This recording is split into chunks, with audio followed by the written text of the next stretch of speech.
All right, welcome. Hello, YouTube. Thank you for joining us. This is a live stream. If you're joining us after the live stream, please hit the subscribe button. If you're joining us for the live stream, please hit the like button. And if you hear me ask for one or the other, just do both because that's cool too. My name's Lou. It's nice to have you. This is a cooking stream. It was filmed live on July 30th, 2026. If you are joining us after the fact, the chat is down here on the horizontal stream and right here on the vertical stream. Happy to have you. This is all about cooking and conversation. This channel is. Today we're doing a recipe test for a recipe that I'm writing. This is a this is a third and fourth version test for retro apple cake. It is an old recipe from 1929 that I'm adapting for modern equivalencies, verbiage, tools, etc. We're also doing a little bit of ice cream prep if we get the time to do that. But again, nice to have you. Please hit the like button. Please hit the subscribe button. I appreciate you being here. Okay, so first thing that we're going to do today is make this the loaf version of this apple cake. I'm also today going to test whether or not I need parchment paper in the bottom of my pan, because yesterday I did two different tests for this. You can catch those on the previous broadcast, which is available on all platforms. The tests that I did yesterday, one had parchment paper on the bottom, one had one was for muffin cups. So that is all very lined. So today, when we do our two different tests, we're going to test without a pan liner and see if things work out that way as well. Because if they do, it makes it easier. I don't have to include the step about lining the pan, right? Dan, welcome in. Dan, that is 500 chat messages. That's a Cookie Club entry. Congratulations. Today is also, by the way, for anyone who is anyone who's keeping track, today is the last day to get Cookie Club entries for our for the month of July. Command cookies if you're like, what are you talking about? The Cookie Club entry last day, like I said, is today. So keep that in mind, I guess, if that's a thing that you are concerned about. Let's see. Do I have on my Stream Deck here the ability to turn on the cookie stuff? I do. Cookie graphic. Nope. Never mind. Stream Deck says no. All right, it's fine. Guy doing things. Welcome in. We are making cake today. We're making cake, or as Rihanna put it, cake, cake, cake, cake. I don't know if that was the right number of cakes, but like, apologies to Rihanna, who will remain unaware of my existence for her entire life. Maybe, but maybe. Anyway, we're gonna butter both of these pans as I'm getting started here at the same time, because I am going to be using both of these pans, and you know what the old bakery adage, right? Butter twice, cut once, or something. No, that's carpentry. Never mind. Oh, Tardis, I'm glad. One of my favorite things about Cookie Club is writing the little cards that go along with it.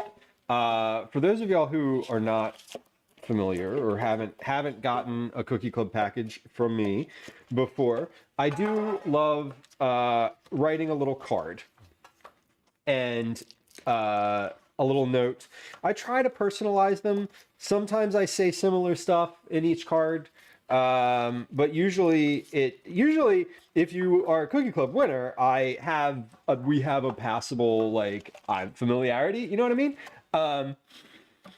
And so I usually sort of I try to personalize them in some capacity, but it's funny because the cards every month have very variable quality of handwriting because I don't sit at like a desk and write them. For example, the cards from last month I wrote at Calvin's swim practice, like on a magazine while he was swimming, and so the handwriting on those is not great. The ones that I sit and write at karate class are also not great.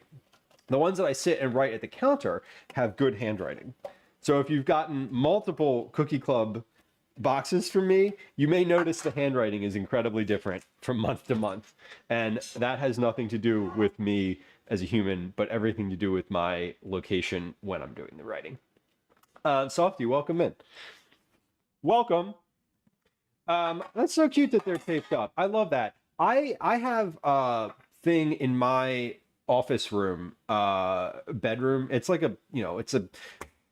it's a back bedroom. I say office room as if I do office work, but I have my desk there. I have a monitor. Like when I sit down to like do computer stuff or like have online virtual meetings, sounds so fucking old. When I do that kind of thing, I have a room there, but it has like a big cork board in it that I have all sorts of stuff taped up there. It's like all personal stuff, notes, things like that. I love it. Do y'all have like cork boards, whiteboards? Like, do you collect and display ephemera in any capacity? Is that a thing that y'all do? Gwen calls me a hoarder. I like to think I'm just nostalgic. And I think we can have both of those things. I do. I have had like a corkboard thing all of my life. When I was a kid, I had in my bedroom, 2 of the walls of my bedroom were covered in cork. And I quite literally had like just magazines. Like I had cutouts and I had everything taped there. Everything taped on my wall. It was a lot. Oh my God. Morbid Bunny, welcome in. I had stuff taped on the wall that had like double and triple meanings to me too. That if you looked at it for you would be like, what does that mean? But I knew. Very funny. Haven't thought about that since I was younger. Anyway, we're making this recipe. Where is my recipe? There it is. Okay. So this is a mostly complete version of this recipe. I say mostly complete because I still have like notes and other stuff that I want to make on here. But I rewrote. I didn't rewrite. I refined. That's what I'm looking for. Why will this pen not go in the hat? There it goes. Okay. We're going to get this pen out again in 15 seconds. I'm going to get this pen out again before no, I'm not. No, I'm not. I just reached for it to make an example. Stop touching. Okay. Ingredients. Do we have all of our ingredients out? Flour, baking soda, salt, kosher. Specifically kosher salt. Nutmeg, cinnamon, and cloves. I'm going to try today's version with ginger, coriander, and allspice. So I'm trying it with different spices just to like get a different blend. But basically this recipe says a 1/4 teaspoon of each spice you want to use. And in the notes of this, it says, here's a bunch of stuff you could do. Nutmeg, cinnamon, cloves, ginger, coriander, allspice, pumpkin pie spice, apple pie spice, allspice. Obviously, I think I just said allspice. You could really put whatever you want in here. It's not, whatever. The spices don't change the texture of the thing at all. You could, just like a 1/4 cup of whatever flavors you want. And then you mix all that together. 1 cup of granulated sugar, 6 tablespoons of salted butter, Whoa. Oh, wait, I forgot. 3/4 cup of raisins. So yesterday we used a cup of raisins. I thought it was too much. I asked Calvin for feedback this morning on the cake, and he was like, it was good, but there were too many raisins. And I was like, heard. So we're dropping that from a cup to 3/4 cup. Then we mix all of the dries together, then the raisins. Then we cream together the sugar and the butter. We add a cup and a half of sweetened applesauce. And then we mix all that and top that with some chunky sugar. I'm going to use this sugar today, the white sparkling sugar sprinkles. And then you bake it. So super easy, right? TARDIS, would omitting the raisins altogether muck up the recipe? No, it would not. The raisins don't provide any moisture or connection. So you're not taking out any of the thing that make it cake. You're just taking out something that is kind of hanging in the middle. So you could take the raisins out completely. You could also add different stuff in. You could use dates. You could use dried cranberries or dried blueberries. You could put nuts in there instead. You could put raisins and nuts in there instead. The only thing that it would functionally change is the volume of the batter. So, you would have 3/4 cups less batter than you would with the raisins by weight and volume. That's it. But it would not change, at least I don't think it would change the actual recipe. I don't think it would change the structural integrity of the cake at all. So that's what I have to say about that. We have a click me redeem in chat for the next 75 seconds. If you are into getting entries for Cookie Club, please feel free to click that. Channel point reward, it'll only be there for a few seconds. And for anyone on YouTube, you can just use command click me. Cool. So yeah, TARDIS, definitely. And this recipe is for a work thing. It's going to be published at some point in the future. Command recipes for our to get a list of recipes that I've written. Command recipes takes you to the website. You can look at all the recipes that I have on the website and click those, and it'll take you to where they are on the internet. Anyway, Watch and Win, welcome in. Nice to see you. Rusty Rhymes, welcome in. It's good to see you, my friend. I hope you're doing well. Friends who are hanging out today, we'll give a little shout out to Rusty Rhymes. There is that in chat. Please give Rusty a follow. Rusty's a good friend of the stream. Someone I've met IRL, does cooking, does cooking, does gaming, does just chatting, does quite a variety of different things. I appreciate the house party streams that Rusty does, where he goes and looks at different house listings and sends them up, or whatever it is that talks about them, complimentary and derogatory. Anyway, Rusty, appreciate you. It's good to see you, and I hope you're doing well. Seriously. TARDIS says, I love apple cake, but raisins mess with my sensory issues, so I try to avoid them when I can. Yeah, completely. This is an old recipe that included raisins that I am adapting, so I'm keeping the raisins in it. I will tell you directly that my family doesn't particularly enjoy stuff with raisins in it. I do. I do. So I get it though. Because my partner is always like, ew, raisins are like big bugs, and I'm like, yeah, kind of, kind of, and that is a valid complaint. Anyway, not complaint, valid observation. Oh, that's why my camera was off this morning.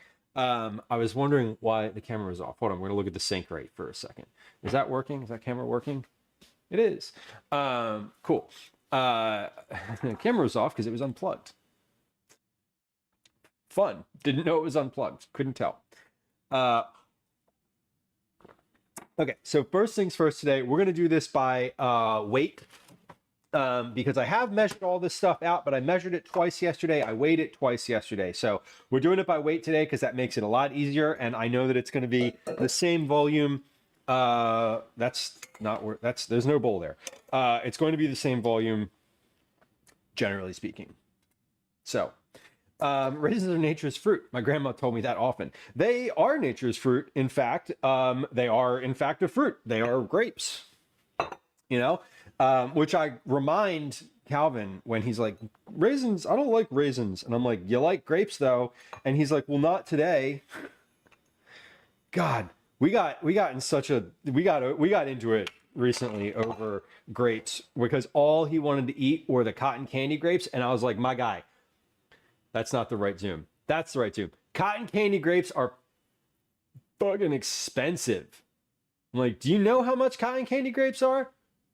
Regular red seedless grapes are like $3. Cotton candy grapes, $15. So you better learn to like them red seedless grapes. Like we're not printing money for cotton candy grapes. Those are a sometimes food. Anyway, and then he was like, well, I don't want to eat these grapes. And I'm like, well, don't then. Anyway, kids are great because they go from loving something to hating it, and you're like, when did that happen? And he's like, well, I've never liked grapes. And I'm like, the fuck you didn't. Anyway, nerve struck. Dan says, a couple of days ago I learned that in Korea they don't say bless you when you sneeze. Thought about you. Dan, I never say bless you when people sneeze, ever. I'm glad that you thought about me, because if I was to tell you anything, that is a core thing that I think people know about me who've hung out with me in real life. Why don't I say bless you when people sneeze? Because I think that you, the sneezer, should say excuse me. 1. 2, I don't think that you have been possessed by a demon, and there is no reason to bless you for any reason. 3, I don't really do blessings in general, because that requires a faith, which is not my vibe. And I don't want to get into that because no judgment on what folks are and are not. But I'm also like, meh, we're good. I don't need to say bless you. Why don't you excuse yourself for making all the fucking noise? So that's where I'm at. Candy, not fruit. They are nature's moon dies. They are both nature's candy and nature's fruit. Diana, welcome in. Good to see you. Rusty, thank you for the gift sub to Diana. We just raided over to Diana's stream. I hope things finished up for you well yesterday, Diana. I'm glad I was lurking for a little while, and then I had to... What did I do? Oh, I was lurking, and then I was feeding everyone dinner. I was like, what was I doing? I was like, oh, my family came home, and we're like, we're hungry. Let's eat. So I fed them dinner, but I was looking for a while. I appreciate you. I'm glad it was good to hang out. Long day yesterday. I hope today is a little easier.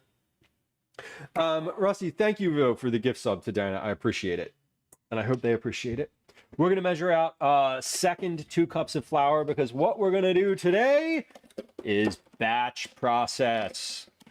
Because I'm making this twice and I'm making it the same both times. I'm just changing the format of where it's going, whether it's going in a pan or what kind of pan, a square or a loaf pan. So we're just going to do this. We're going to measure twice here, and then we're going to put the flour away for the day.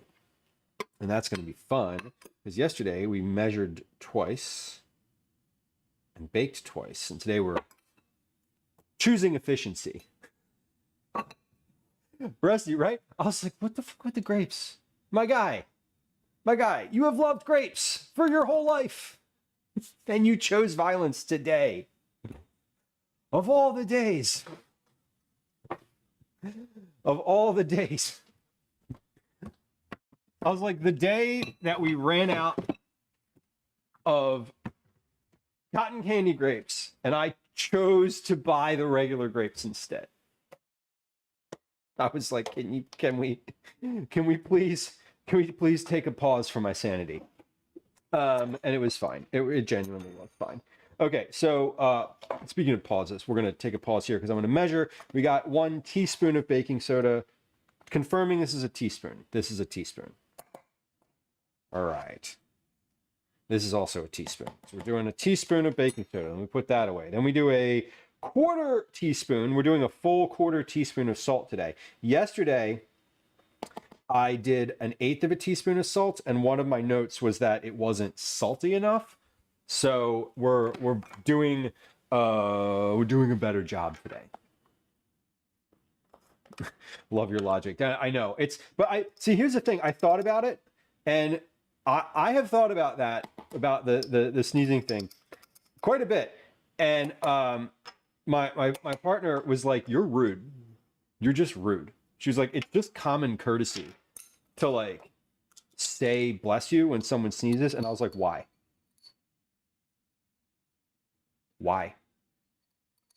Why do we do that?" And she's like, "Well, it's courteous." And I was like, "Right, but like, think it through. Why do we say the words bless you?" Because a long time ago, someone decided that when you sneeze, a demon enters your body. Through when you sneeze, a literal demon enters your body. That's why we say it. I mean, I'm just like, correct me if I'm wrong. But I think that's where it comes from. And I don't functionally believe that that's true. You can have all the faith in the world that you want, but I don't feel like that happens. Maybe it's just because it sounds, some people when they sneeze, maybe it's because they sound like they're possessed. You ever heard someone sneeze and you're like, damn, are you okay? But yeah, that's really kind of the nature of it. Hold on. I'm going to keep these spices out on the counter so I can remember what spices I put in here. Yeah, society doesn't dictate my life. Don't tell me how to live. Shayna says, I broke a rib once sneezing. Damn, Shayna. Okay, that's impressive. That's a like, I would be like, are you okay? I've definitely asked people, are you okay, after they sneeze like 17 times in a row. The lawnmower sneezes. I know, right? The people that confuse me are the ones that completely hold it in and it looks like their eyes are going to pop out of their head. And you're like, you could just turn that way. It would be totally okay if you just did that. We all do it. I can't. I've tried to hold in a sneeze before. I cannot do it. I'm very self-conscious though. I'm not self-conscious of like how I sneeze. I'm conscious of like what other people might perceive of someone who is sneezing. And so I'm usually like, I'll put I'll do this and then I'll do that. And I'll be like, just like, I gotta like completely cover everything up. You know what I mean? Cause I don't want to be that guy who's like sneezing out loud. Into a medium bowl, sift together the flour, baking soda, salt, and spices. Got it. Okay, so we're gonna sift those. I'm gonna sift all these. Lady Lyra, welcome in.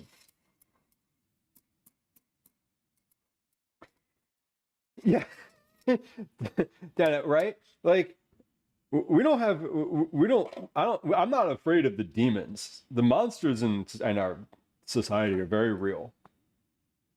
They'll tell on themselves. I'm not worried about no demons. Okay, so if I want 3/4 of a cup of raisins, that is a different weight than what I put in before. What is the weight that I put in last time? Last night, the raisins, I didn't weigh the raisins. Damn it, I keep forgetting to weigh the raisins. It's fine. We're going to do, here's what we're going to do. We're going to put 1/4 cup of raisins in here. We're just going to measure out 1/4 cup, and then we're going to triple the weight of that. Because that's going to be pretty accurate, right? I think. Timmy, hello, welcome in. There's nothing more awkward than when someone does a wet sneeze. We all know they have snot in their hand, but they try to play it off. Whoa! Whoa! Oh, God. Oh, God. The thought. But yes. Yes. You're so right. You just feel like, I don't feel like there's any shame in that. Like, there's no specific shame in that. I think everybody feels like bad for everyone else in that situation. Undai says I sneeze like a bottle rocket without the explosion at the end. Oh God, that's intense. How I stepped into a sneeze combo. Why did we even start talking about sneezing? Did I start this conversation? I don't remember. I don't remember how we got on the topic of sneezes. Blacksmith says, I forgot today is the last day of July. It is the last day of July. 30 days have September, April, June, and November. Oh, that's the 3. No, wait, is today the last day? No, tomorrow is the last day, right? Is this really the last day in July? Hold on. Hold on. I'm checking my calendar because now I'm freaked out. No, tomorrow is the last day in July. Today's the last day for Cookie Club because I'm not going to be streaming tomorrow. I don't... Listen, I might just sleep through tomorrow at this point. So today could be the last day in July if you try hard enough, or don't try at all, I guess. I don't know. One of those things. Okay, 38 grams. So we got 38 times 3 is 114. So we're going to do 114 grams of 114 grams of raisins. Lou, write that down, because yesterday you said you were going to write down the weight of the raisins not once but twice, and then you didn't. And then I don't need. So this is always a fascinating aspect of the development process for me, is that I don't need to include the weight in this for this particular site, because they don't include it on the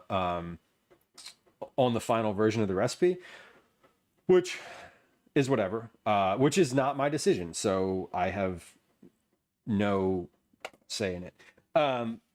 But the tester, so they do test. The other thing that I know about this particular site is that they test all of their recipes, like physically. They send them out to a third-party tester, because I know that because I do some of the testing for them, not my own recipes. But when they send the tests out, they will include weight if the author included weight.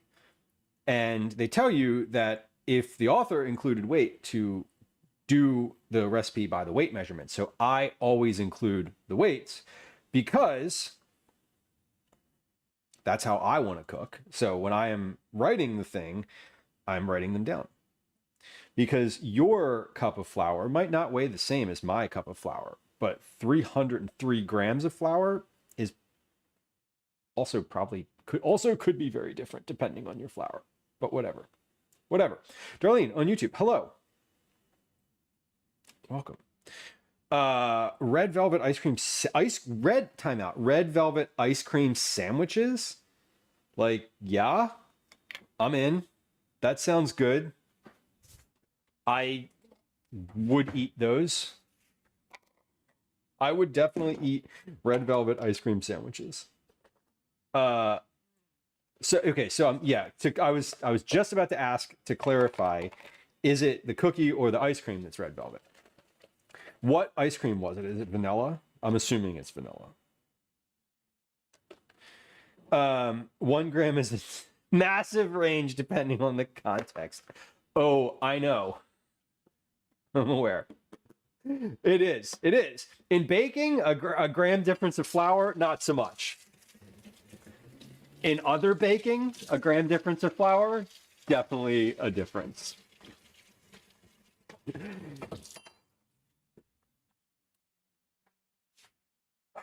Yes, and TARDIS, yes. The difference of a gram can be meaningful or not, depending on the type of baking that you're engaging in. That is correct. Okay, so we have my second thing of raisins measured out here. So I'm finished with my raisins, and I actually didn't need the other container of raisins that I purchased. So that kind of sucks, because whatever. I don't care. You know what? It actually doesn't matter, because I'm not going to open it and they'll be fine. In the lab, absolutely. Even a half a gram can be absolutely huge. Yes, I was also talking about science when I was, yes. Of course, I was talking about science too. only up, right? I was not talking about science. I was talking about drugs. Anyway, it's fine.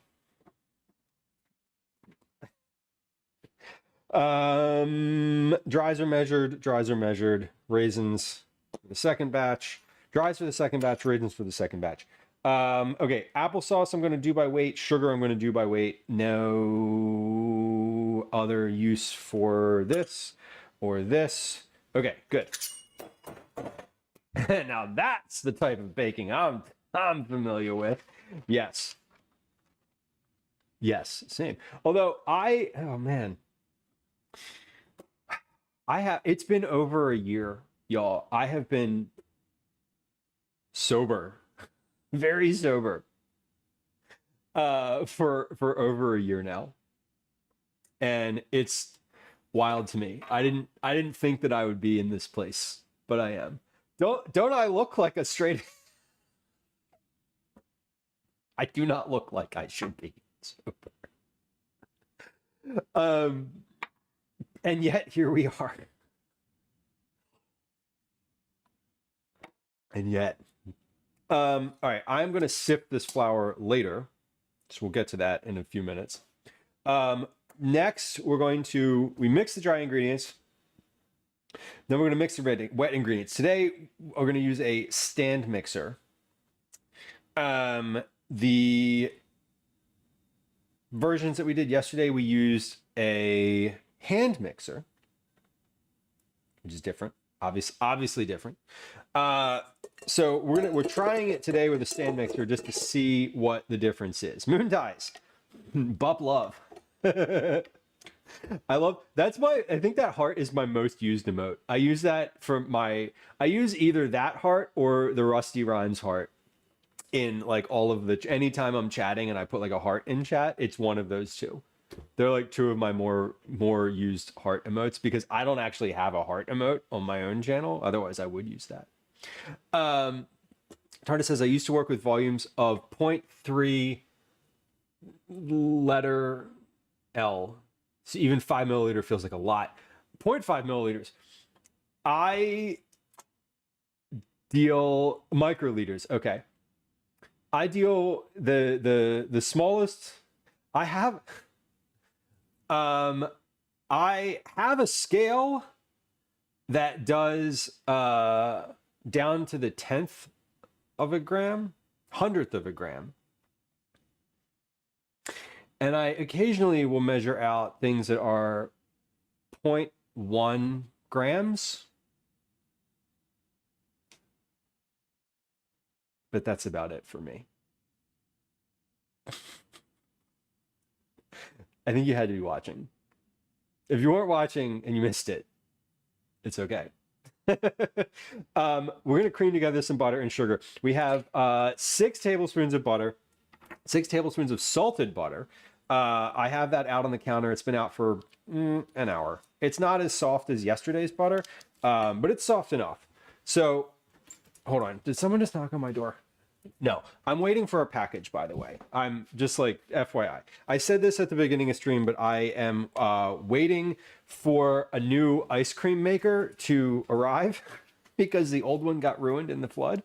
And I need an ice cream maker this weekend.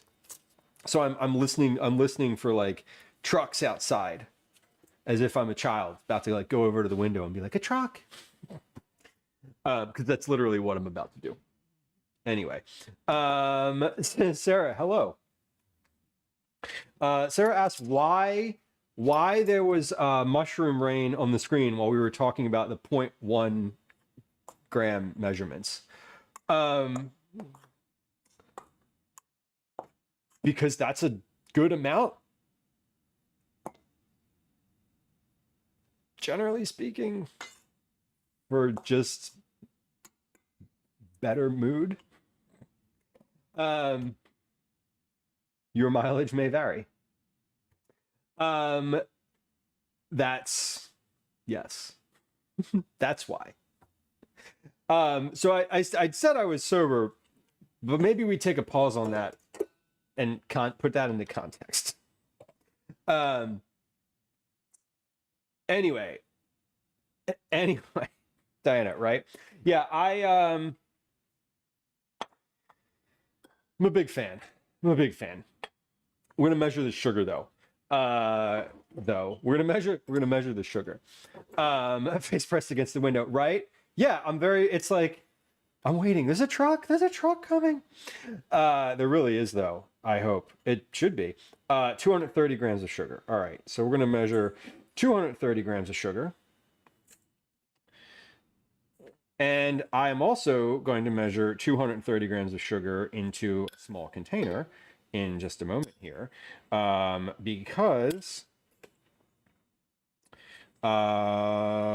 efficiency. Okay. Moon dies. We'll see in a few minutes. A standard lab scale TARDIS. Yes, I bought it on the internet. 0.1 milligrams. Yeah, it's turned into a yellow Dalmatian. I mean, that's a story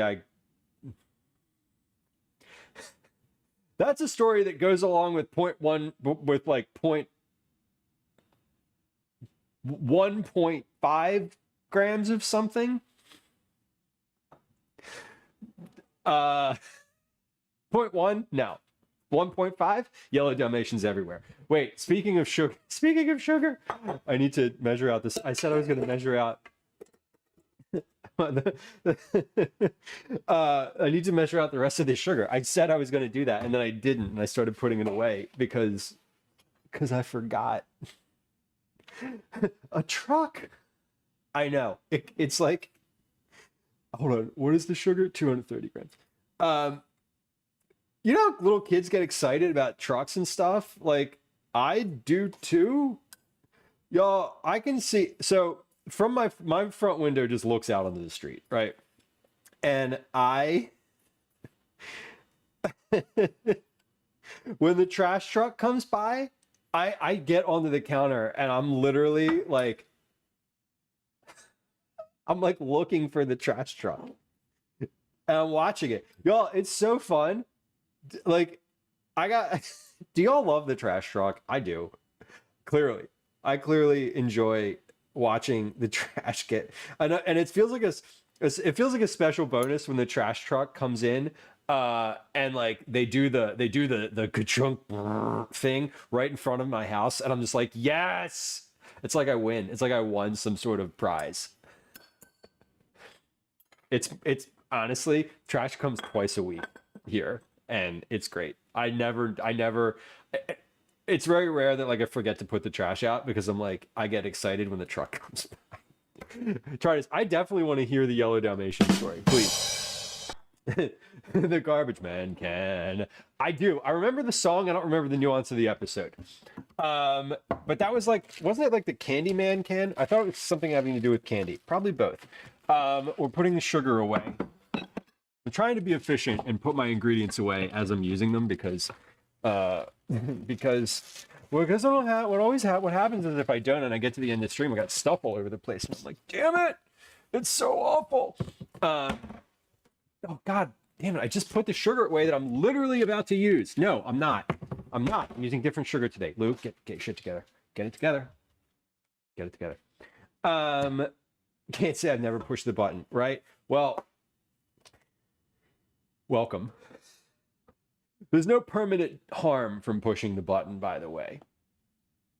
Someone asked recently if there was ever going to be a, like, you know, push the button and get banned from stream. And I was like, no, because I won't know how to unban somebody. So if there was, I've never unbanned anybody. Like, sorry, I am not forgiving in that kind of way.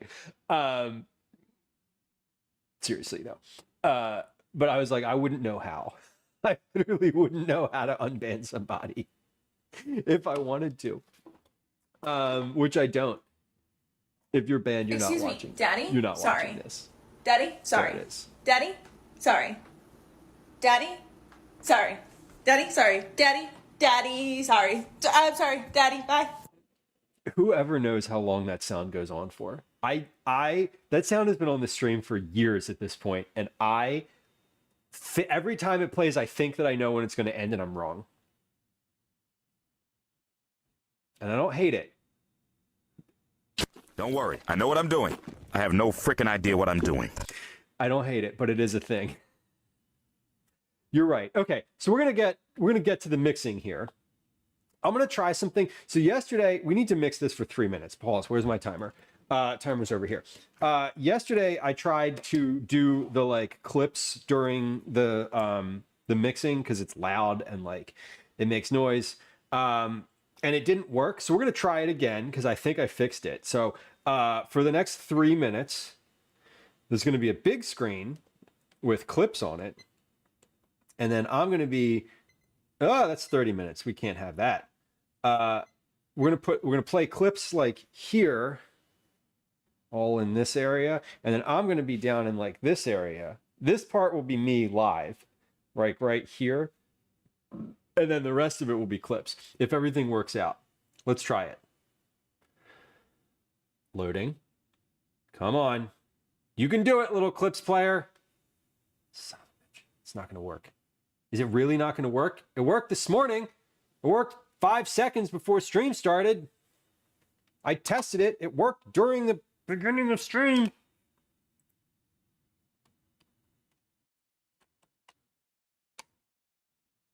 No?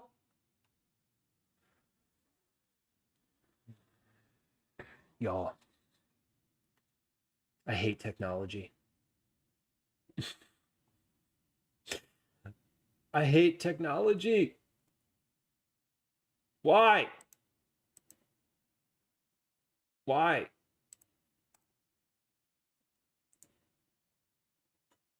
Why does it not work? Like literally I did it. Watch, it's gonna work. It's gonna work on this screen. So here, look. Is it working?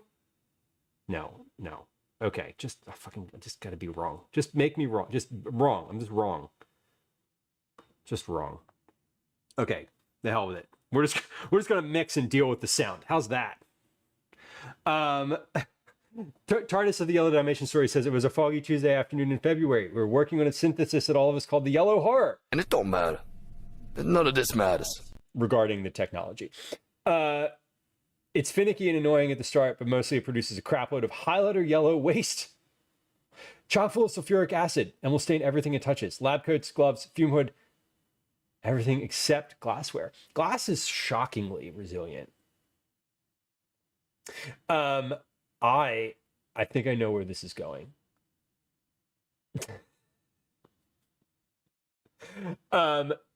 Oh my God. One of my friends is a chemical engineer at TARDIS. And every time he talks to me about things that are like the way that it goes from me understanding to me feeling like an absolute child in seconds when he talks about anything is like, all right, I get it. And then I have zero idea what you're talking about. There's no like gradual decline in understanding. All right. We're going to mix this. I'm going to set my timer for 3 minutes. Go and go. So the clip screen doesn't work. I need to like, it literally works before stream. I know what's happening. It's not loading certain clips.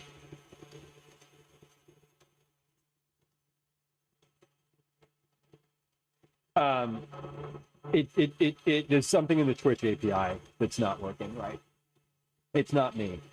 I blame Twitch. Always blame Twitch. ABT. Shit. Now my algorithm on YouTube is going to be like, it's fine. Goodbye. Okay, so I'm trying to mix this for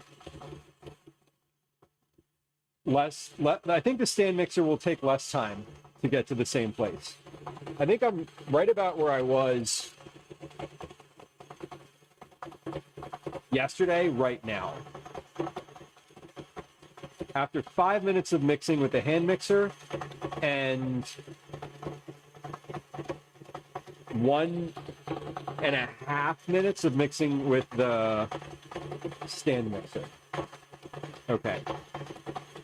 So I'm still going to mix this for 2 minutes because I would like to see what happens when you aerate it like a little bit more.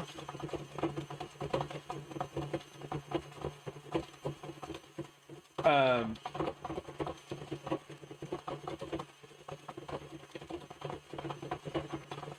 I don't know if I don't know if the balance of butter and sugar is going to be enough to really get to that, like, the same place as like a shortbread cookie kind of ratio. The ratio is not the same. So I'm not expecting this to cream up like a cookie. I just want this to be like well incorporated. So we're at 2 minutes of 3. So we're gonna let that one ride for a second. And I'm just like, I'm keeping a good eye on this. I'm keeping an eye on this. I'm keeping my good eye on it. And kind of, I'm gonna stop when it's right about this. I was gonna say I'm gonna stop when it's right about the same place that it was yesterday, consistency-wise. But it's gonna be there. It's 20 seconds left in 3 minutes, and it's gonna be there. At that, it's good. Yeah, we're just gonna. 3 minutes is fine. 3 minutes of mixing will be plenty.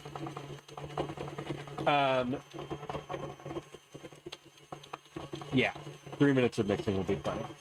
Great.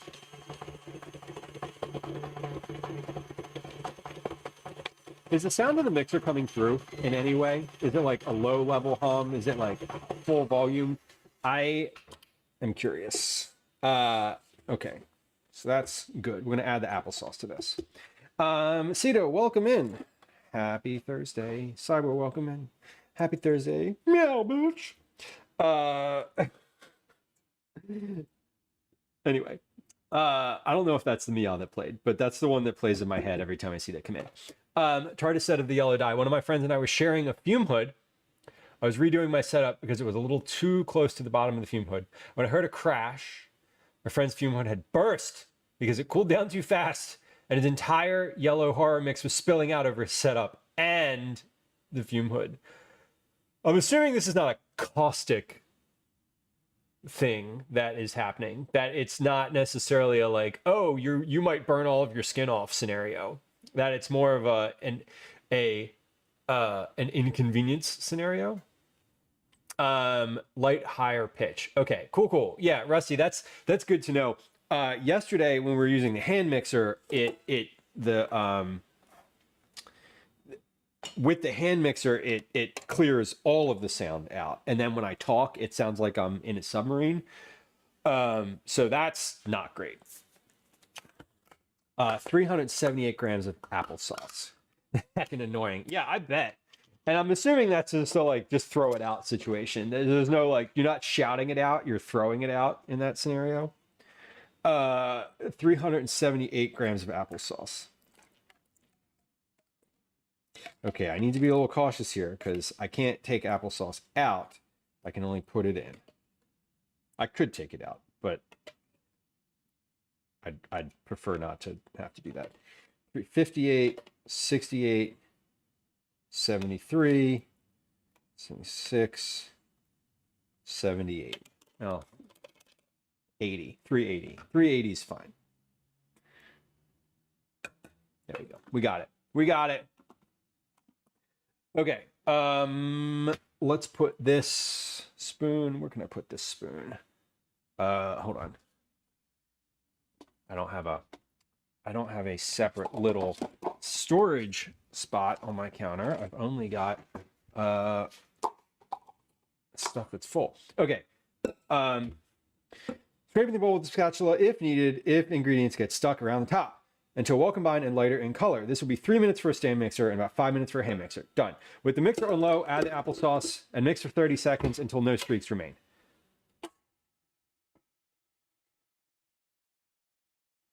So mixer on low, adding the applesauce.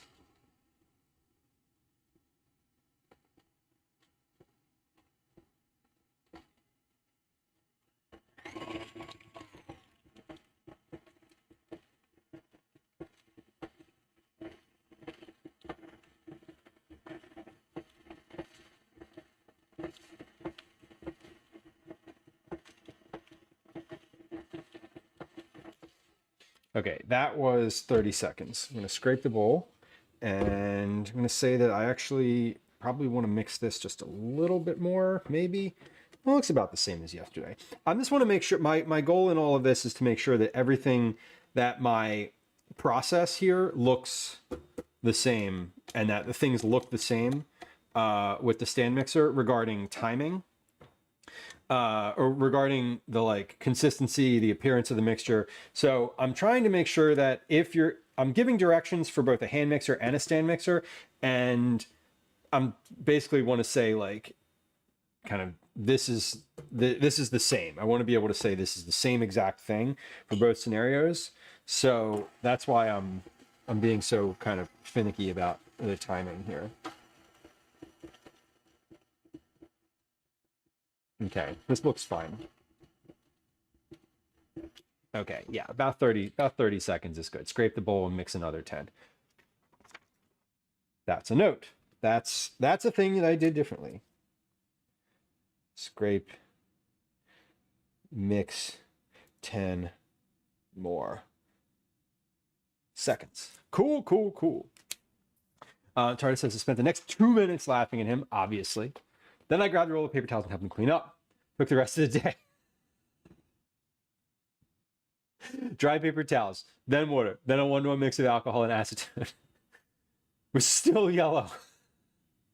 Nail polish remover, basically. Oh my God. It's still yellow. That's a great dye. Do they use this in industrial purposes for any type of dye?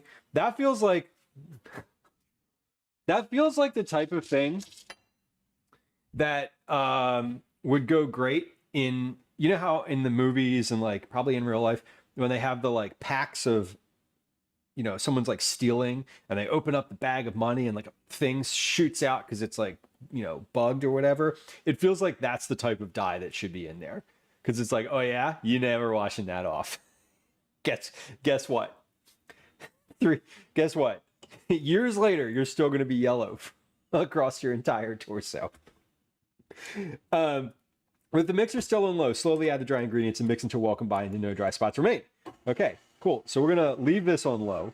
We're going to slowly add the dry ingredients here as per the directions.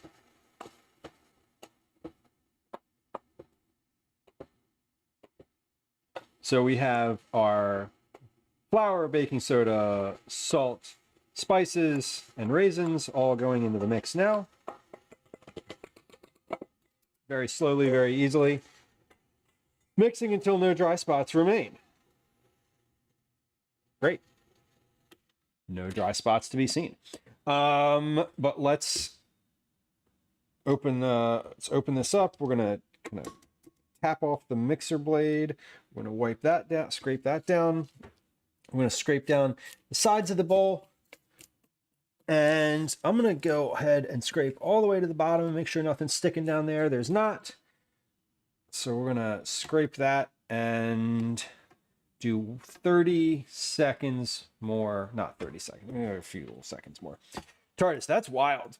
Do you have a little sign, like a plaque with the date on it? That feels like the type of thing that you would just get like a little plaque that says like, oh, today, on this date in, you know, years in the year 2023, on this date, the hood vent was inadvertently painted. You should like that sounds like a little like a fun little plaque. With the mixer still on low, we did it. If any dry patches remain, scrape the bowl. In the grease cake pan, scrape the batter and use a spatula to smooth the top. Okay, we're gonna scrape this and then this. And then this. Again, we're doing the loaf pan first today because the loaf pan, I'm assuming, is going to take longer than the 8x8 flatter cake pan because it'll take longer to bake through because it's just denser. So we are going to do that one first. While that one is going, we're going to clean this bowl. And I'm not going to start the next batch of this yet because I would finish it well before I have an available oven. And what I don't want to do is open the oven prior to the time of this being finished. So during that time, we're going to do a bread pudding. No, we're gonna, let's see. During that time, I think we will make the custard for the ice cream, because that needs to go in the fridge and rest like overnight. So that's a thing that I can do that I don't have a next step for. After that, so I'm assuming that while this bakes, I will have enough time to make custard and make bread pudding base, the custard for a bread pudding base, because that is the custard for a bread pudding base is not being cooked. The custard for my ice cream is being cooked, because it's vanilla ice cream. I have another recipe for mint chocolate chip ice cream that is a no cook recipe. They come from the same thing, but the vanilla has egg in it, and so we're gonna make kind of both of those things, and then we'll mix this second cake as we are getting closer to the time that this is being finished in the oven. So we're going to add 1 tablespoon of cane or other chunky sugar, it says. So we're using this white sparkling sugar today. And I am going to go ahead and pour this into this little like shot glass measuring thing, because that's going to make it easier to sprinkle over the top. And there were 2 comments about the cake yesterday, internal household comments. One, well, but Calvin's feedback, I don't think Gwen actually tried it, now that I'm thinking about it. But Calvin's feedback was it needs more sugar on the top, and there were too many raisins. So more sugar, less raisins. And then I added, I doubled the salt from the original recipe that I was using, because I didn't find it to be quite salty enough. I think it was fine, but I feel like a little more salt would have been better. So we're just trying it a different way. Okay, this is the cake number 1. This is a loaf style cake going into the oven. It's what's in here? Flour, baking soda, salt, coriander, allspice, ginger, raisins, granulated sugar, salted butter, applesauce, and then sugar on top. We're popping this into a 380-degree oven right now, and I am going to set my timer for, let's see, yesterday's cake pan was 45 minutes. I believe that this will take 50, if not more, but I'm going to check it at 50. So we're going to leave that in there for a little while. Totally fine. Let's put our mixer off to the side. And then here's what else we're going to do. We're going to measure out the rest of our ingredients for the next cake, including we're going to measure out the applesauce, actually. The applesauce was the only other thing that I didn't measure ahead of time. So 378 grams of applesauce. Now that is going to be the rest of this container plus at least one of the small containers.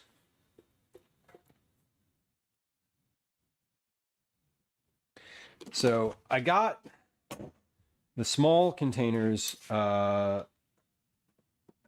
glad I did, because instead of needing to open a second Oh, hold on.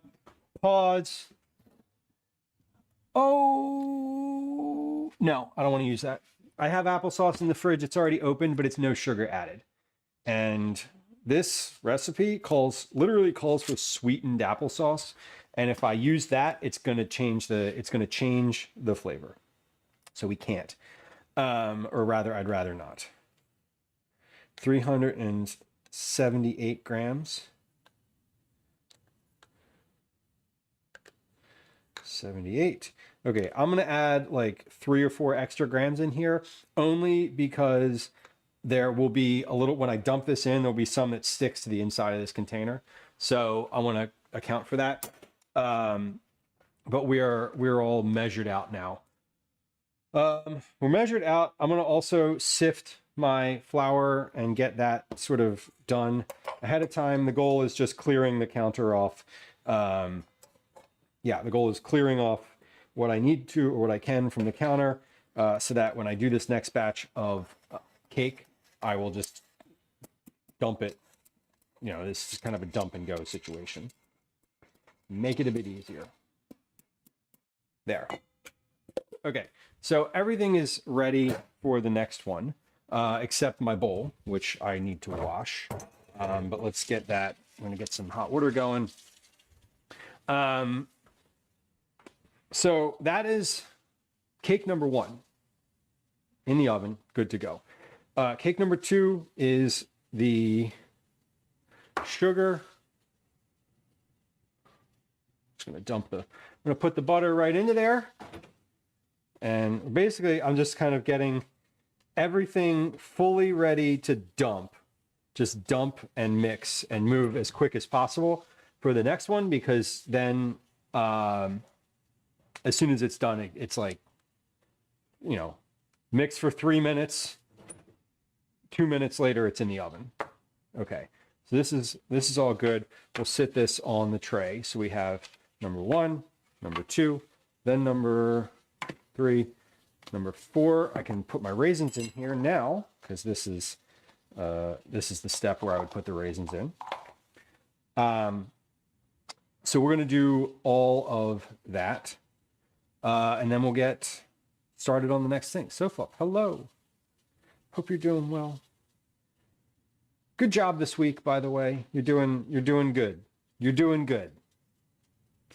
If nobody has told you, you're doing great. I just got off my floaty for a minute. You're doing better than I thought then.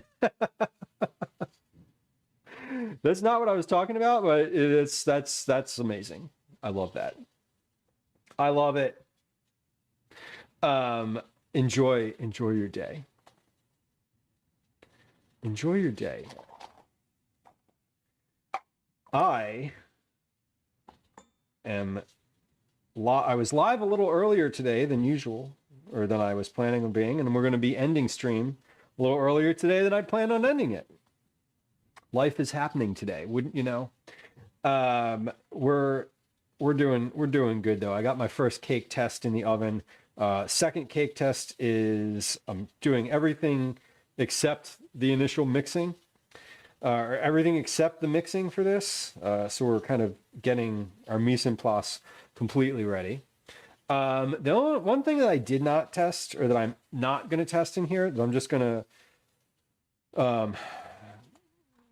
the one thing I'm not testing in here is whether or not what this looks like in a 9x13 pan. Why did I not put all of my raisins in there? I just left half of them in the container. My sense is that if I double this, it will fill a 9x13 cake pan really nicely. And then, you know, it seems like it would scale pretty well. So having any type of place to yourself that's like relaxing is like extra. It's like bonus relaxation. That's awesome. We love bonus relaxation. The people aspect of things is always like, ugh. I always get not annoyed, but like one of the things that don't love is amusement parks. Like I love amusement parks, but like it's so awful having to wait like for so long in lines for such short experiences, and the like having to be around so many people doing the same thing. And I don't think I'm in the market to pay for those like fast pass things that you can get now. Like every amusement park has those where it's like you can get on the ride quicker if you pay us more. And it's just like, oh, so annoying. So annoying. Anyway, I hope you're having a good day. Yeah, the apple cake was really good. We made it yesterday. We made it twice yesterday, and we're making it twice today. So we're testing this recipe in a different way today. We're doing two different versions of the same. We did two different versions of the same recipe yesterday, and we're doing two different versions of a modified recipe today. So we tested it twice yesterday, once in a pan, once in cupcakes.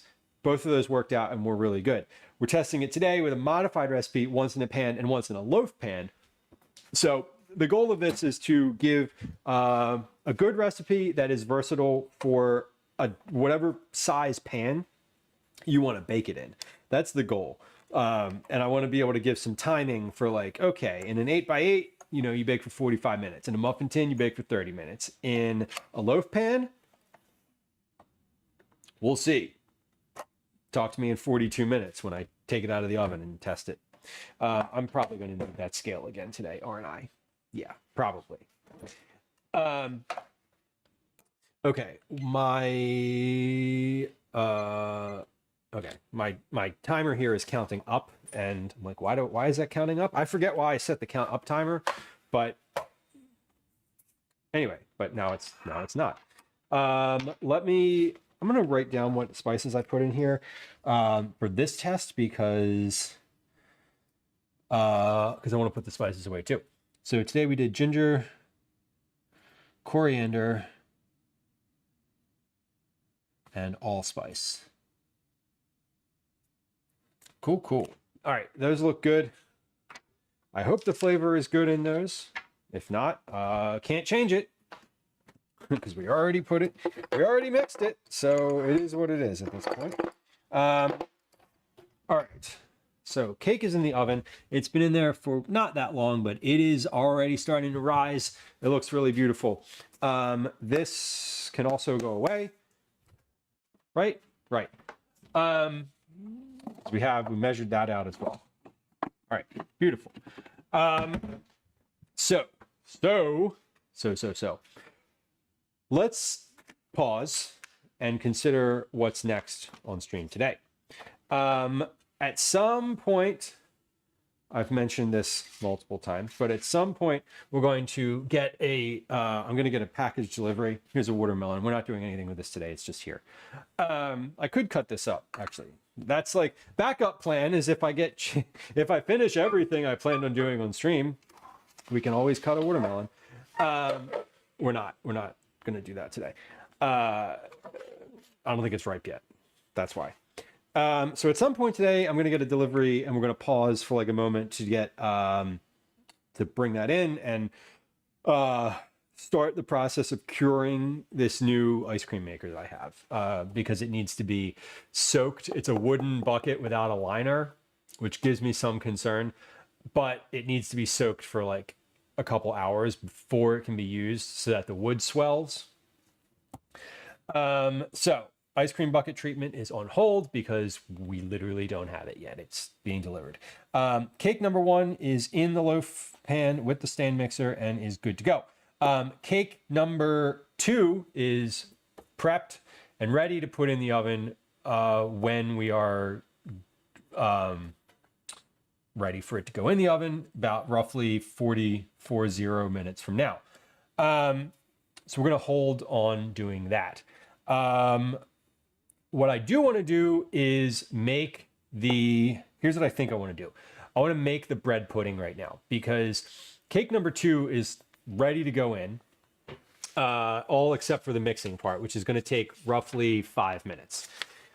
The bread pudding bakes at 350 degrees. I think I can just slide it in there at 380 and it'll be totally fine. I'm not, you know what, I'll just pull it a little quicker. It's supposed to bake for 45 minutes, which is the same bake time as my cake, which is great. So we're gonna bake that. Ideally, we're gonna put the bread pudding and the second cake in at the same time. So let's set a timer here for, let's see, 38 minutes left on the timer. So let's set a timer for 28 minutes. So when this timer goes off, that means that I need to start making my second cake. Now, will that loaf be done in there yet? Who's to say? If it's not, it's not, and we'll just leave it in and we'll put everything else in a holding pattern. But what I'd like to do is get the bread pudding and the second cake in the oven at the same time. Open the oven once, close the oven once. That's the goal. From there, we will make the ice cream base. While the second cake and the bread pudding are cooking, we will do the heating and the making of the ice cream base. That is for tomorrow. I'm not making ice cream on stream today. So that is unfortunate, but true. I'm not making ice cream today. The reason we're doing all the ice cream stuff, though, the bucket, the base, all of that, is my son invited his friends over to make ice cream. So 2 days ago, he was like in his room on his iPad. Pause that thought. In chat right now is a channel point reward. The click me reward is live. If you want to get points towards a cookie club entry, you can click the channel point reward. If you do, I'm not going to like say anything about it. Just like, hey, if you're lurking, you can click the thing. The click me will be live for like the next 70 seconds. So if you're hearing me say this, go ahead and click it. And if you click it enough times, you get a channel point. You get a cookie club entry. All you got to do is it's super easy. Anyway, we're going to fill this glass pan here with cake from yesterday.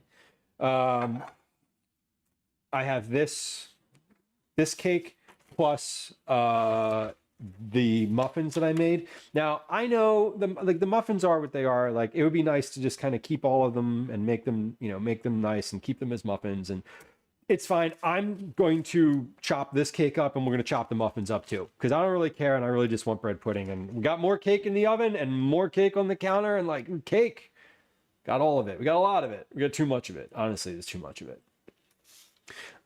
Y'all, yesterday we saw, who did we see on stream yesterday? Ash and Obi, right?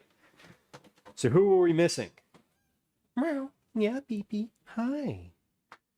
Who were we missing yesterday that we didn't get to see? We didn't get to see Elsie yesterday, but here she is today. Elsie is living her best only cat life today. Elsie has been in the house by herself all day today. Elsie is I put Ash upstairs in a room, Obi's downstairs in the basement, and Elsie's got the run of the house, and she is just living her best life. This is our little calico cat, and she is just performing. Oh, look at her on the overhead view. She's so funny. This is a pretty girl here. She's she does not want to be here. She does not want to be picked up. She's like, please put me down. Elsie's very soft and is such a cutie. LC stands for Little Calico. The letters LC, although her name is spelled E-L-S-I-E. She wants me to kiss her paw. Good girl. You are good. Yeah. Do you want to get down? You want to get down? She was trying to eat the butter on the counter. She can see it. She can see it. She wants it, but she cannot have it. But I guarantee you that within the next 45 seconds, she's going to be right back up. She's literally right there. Like as I'm saying it, she's back. as I am saying it, she's back on the counter trying to get the butter. This cat is the most relentless cat on earth. I have never met a more persistent cat than this one. She has never in her life, like get off the counter. Okay, baby girl. Cat lady, she does want it. This cat has not given up. She is laser focused on two things. One, this pan, which is coated with butter. And two, this container, which has butter in it. And even now, she's looking at them. And if I put her down, I bet you if I put her down, I could hold my breath until she's back up on the counter. Should we try?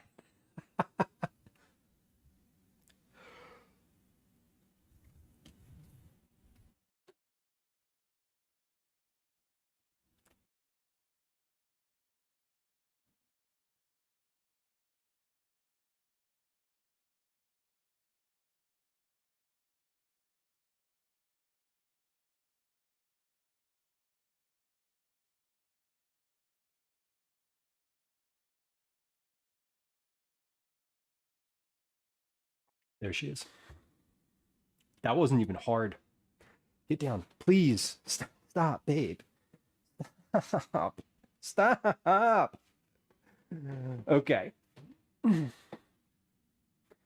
Why? Can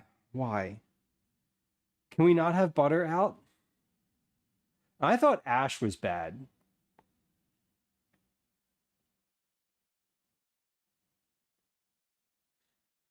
I thought Ash was bad. Ash like flies in and doesn't know what to do. Elsie will just continue to push until you give in. You cannot have pats of butter. You can have pats, but you cannot eat the pats of butter. I'm sorry, babe. I'm sorry. I'm not going to pick you up again. This is just how it is. Oh, God.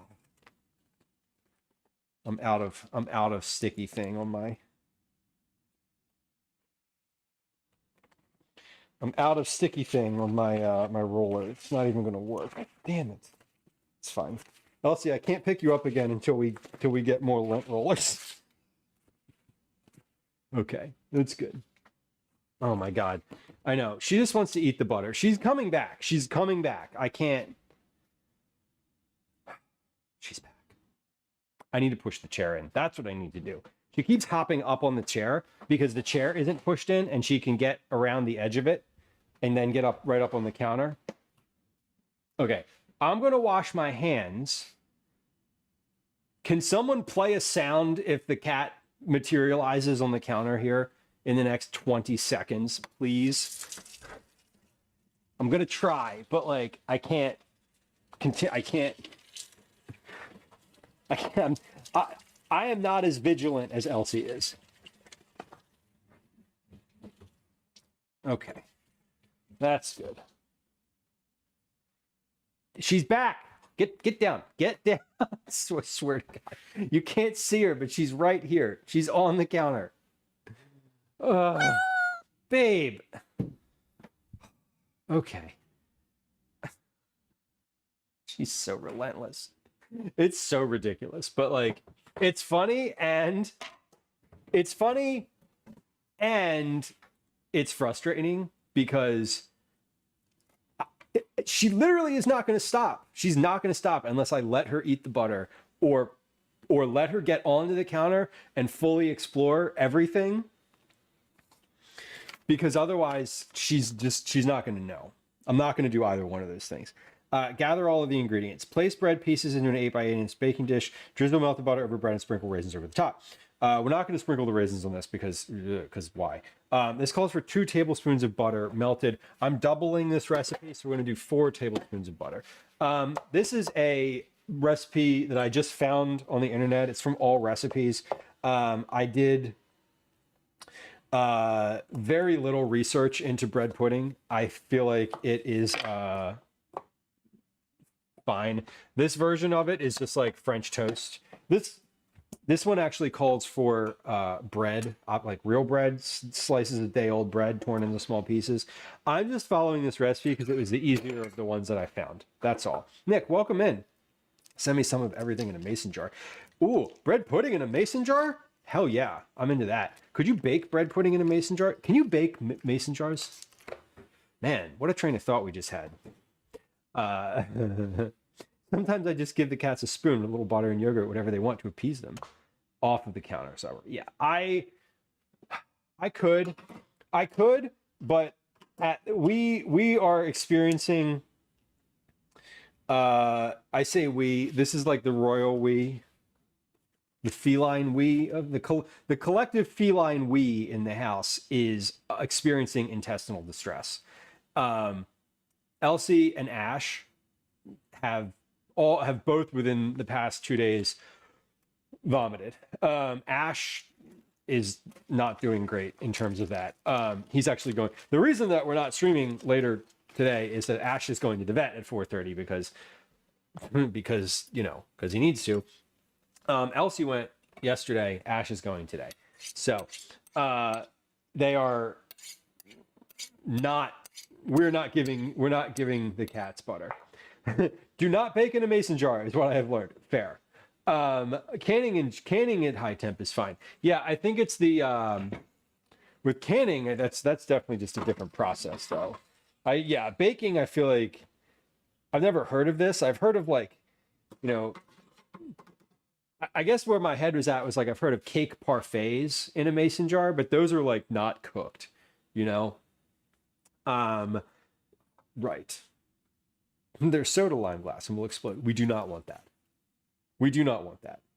No, thank you. No, thank you. It's like what I say to when I'm at the playground and like a toddler comes up and tries to hand me something out of their disgusting little palm. No, thank you. Get away. Mason jars are assembled afterwards. Yes, it's true. The dry, sorry, that's the dry oven. Yeah, we don't, that's the rub. You can't, the water presents unified temperature throughout, right? Whereas the oven would not. Borosilicate glass is good at temperature changes. It's what's used for lab glassware. See, TARDIS is the person to ask, right? I would never bake in a mason jar anyway, because it feels too like twee for me, honestly. It just feels too, Pinteresty for me. Magic water protection because of physics. Yes, that too. I think that's where my head is at, is like pressure distribution. Yeah, it's like more evenly distributed heat and pressure. I wouldn't have come up with the pressure on my own. I just read that from chat. Make a poll. Cyber, I don't know if we have a moderator available to make a poll in this moment. Let's wait for a moment and see if that is a thing that is available. We may not be able to. But what's the best bread pudding? Banana pudding, spotted dick, or other pudding not listed? Clarify for me the differences in those. Bread pudding, banana pudding. I can make a poll. I'm just chopping in this moment. So I can certainly do that. I'm capable. I have the capacity. I have the power to do it, if not the exact knowledge. Water only gets so hot it maxes out at 250. Oh, interesting, Softy. I was not. Yeah, I guess water can't. It just turns into gas. When it gets hotter than that, it turns into gas. Right. What needs clarifying? What is spotted dick? I have heard this term before, but I feel like I'm unfamiliar with what that is. This muffin baked too much. This one is done. There was not that was the smaller of the muffins. There was some in here. There's two that were smaller than the others. Spotted dick is a traditional English steamed pudding made with suet and dried fruit. That sounds great. Can I get to actually something about water? Yes, please. Yes, because I am not a scientist and am definitely not speaking with any knowledge or authority here. As you may have guessed from everything I've said so far, I don't know what I'm talking about. For some stuff, we'll backtrack. Hold on. I will make a poll in a moment. I will do that because I am curious what the opinion is here. I definitely have an opinion here, and I didn't think that I did, but I thought about it, and now. And then I decided that I do, in fact, have an actual opinion. Well-formed? No. But listen, I'm a white guy. I got lots of opinions about everything. And look at this cat. Look at her. Fucking look at her. Are we serious? Yeah, bitch! I'm up here with a knife. She doesn't know that. She doesn't understand what knives are. She does. She's got razors in all of her paws. Fucking cat. When I say that this cat is relentless, when I put her down a moment ago, she never moved. She's been right there the whole time, and she was picking her moment to try again. She's like Don Quixote, just going after the windmill no matter what. Differentiate American style bread pudding from spotted dick pudding. Yeah, I mean, American style bread pudding is basically like French toast that's been chopped up, which is funny because I just used the word French. American style bread pudding is like an egg and milk custard with like that's been baked with no fruit. Raisins, I guess it has raisins in it. Some of it does. But not all. Oh my God. How did my timer go from 38 minutes to 21? Now it says I have 10 minutes left to finish prepping this bread pudding, which will not be hard actually, because there's, because none of it is cooked. It's all just, like this. It's all, you just make, you like combine all the stuff, whisk the milk, sugar, egg, cinnamon, and vanilla together in a medium mixing bowl until well combined. Pour mixture over the bread and press gently with a fork until bread is covered and soaked. Bake in a preheated oven until golden brown on the top springs back when lightly pressed, about 45 minutes. Gather all ingredients. So I need to place bread pieces into a square baking dish. Drizzle melted butter over the bread and sprinkle raisins over the top. Oh shit, my butter is over here melting. Is it still melting? Oh, it's still melting. Look at that. Well, I turned it to way low. So it's taking its time. It's either browning or not melting. There's like no in between. But this looks good in terms of like volume of bread pudding. I'm making enough for me and everyone else, which is literally me and Calvin, because I don't know if Gwen likes bread pudding. I don't know that I've ever actually served bread pudding. Tarda says, it is possible and fairly easy to superheat water, as in having liquid water at more than 100 degrees Celsius at sea level. You basically have to have it in a very clean, very smooth container where the steam bubbles can't form, and then heat it. When you add salt or a spoon or something, it will boil very suddenly and violently and oftentimes boil over. It's actually pretty fun to do and a nice demonstration. So clean and smooth container. You're not heating it either, right? Or you're not covering it. I'm not reading that you're covering it in this. So basically, yeah, like when things boil. So what you're saying is if it's very smooth, those bubbles that like you see right before something starts to boil, like that kind of form all around the inside and the bottom of like your pot, don't form, and that is it limits its ability to give off that heat, is what I'm understanding. Like it physically, it's going to continue retaining the heat because it has no way of rising into steam. I'm assuming that's sort of the nature, the like if this then that process that's happening there. Okay, we are whisking, place the bread, drizzle melted butter. Okay, did I make enough butter? I feel like I need more butter. I feel like this needs more butter because this is way more than 6 slices of day-old bread.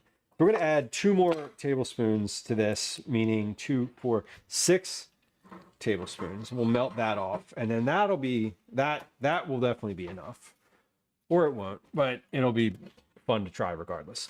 All right, so we need heavy cream, milk, and sugar, and eggs. Okay, so milk,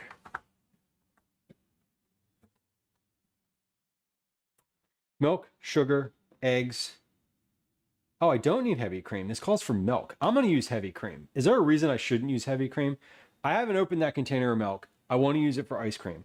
I have these heavy creams from before that I would like to use. So I'm going to use these instead of milk. And I bet that'll be better. I bet it'll be better. Don't tell me if it's not.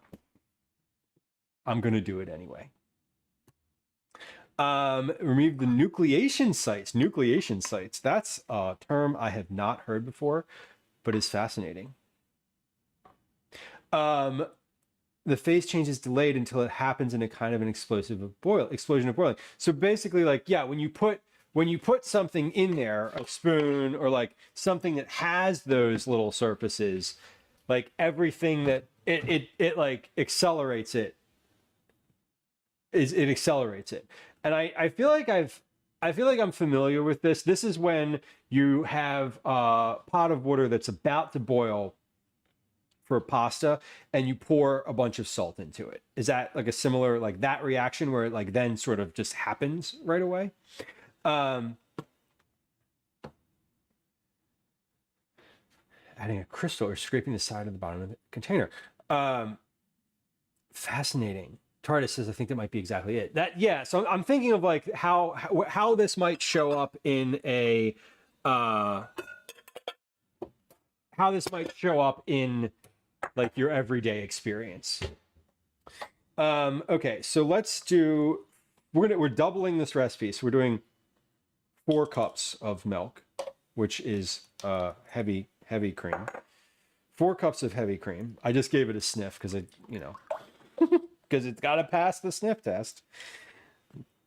But we are going to double this recipe because I'm quite literally doubling the amount of bread, if not more than doubling. So there's that, and then there's this. Wait, yeah, that one's fine too. I say as I have already poured a third of it in. And then I think I might actually have some milk over here. I do. Oh yeah, look at that. We got just a little bit of milk left. We're gonna make it to 4 cups. We're using it up. Oh my God, this is so much use it up right now. This is making me deeply happy. And then we have this organic lactose-free half and half, which has a little bit left in the container. Yeah, beautiful. Oh my God, I just used up so many containers. That was, if you've hung out here for any amount of time, you know how satisfying that was for me. That was a weird inflection. If you've been hanging out here for any amount of time, you know how satisfying that was for me. That was like, whoo, delicious. All right, my butter is almost melted. Let's get we got 2 cups milk, 3/4 cups of white sugar. Okay, I need more sugar than I know is in my container. So let's do this. I'm going to get my sugar container back out. I put it away earlier. Now we're just going to go back to where it was.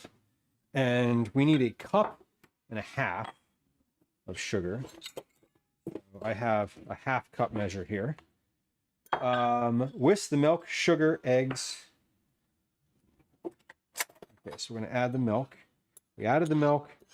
Now we're adding the sugar. So we have a half a cup. Yep. 1/2. 1. That's so much sugar. Yay. And we're putting this on top of cake, by the way, not like challah bread. So I didn't quite get up to a half a cup because I can't scrape in the bottom there. So that's about right, give or take. We got 3 minutes left. I had not forgotten the poll. I see it in the queue. I will add it. I will add it, but we're on a time crunch. No, we're not really on a crunch. I'm trying to make the timing work for putting 2 things into the oven at the same time. So between assembling the bread pudding and making the next cake, I will put that poll up. Actually, I'll put that poll up while the next cake it's in the mixer, because that's 3 minutes long. That's probably about how long it's going to take me. 8 eggs. Woo! That's a lot of eggs. Delicious eggs. All right, I'm gonna wash my hands again because I'm gonna crack a bunch of eggs. Elsie's probably gonna be up on the counter any moment now because it's like milk. And, you know, cats, milk, typical. So 8 eggs. I'm gonna do this. I'm actually gonna do the eggs in here. And then we're going to whisk them in this container because there's a lot of volume in here. 1, 2,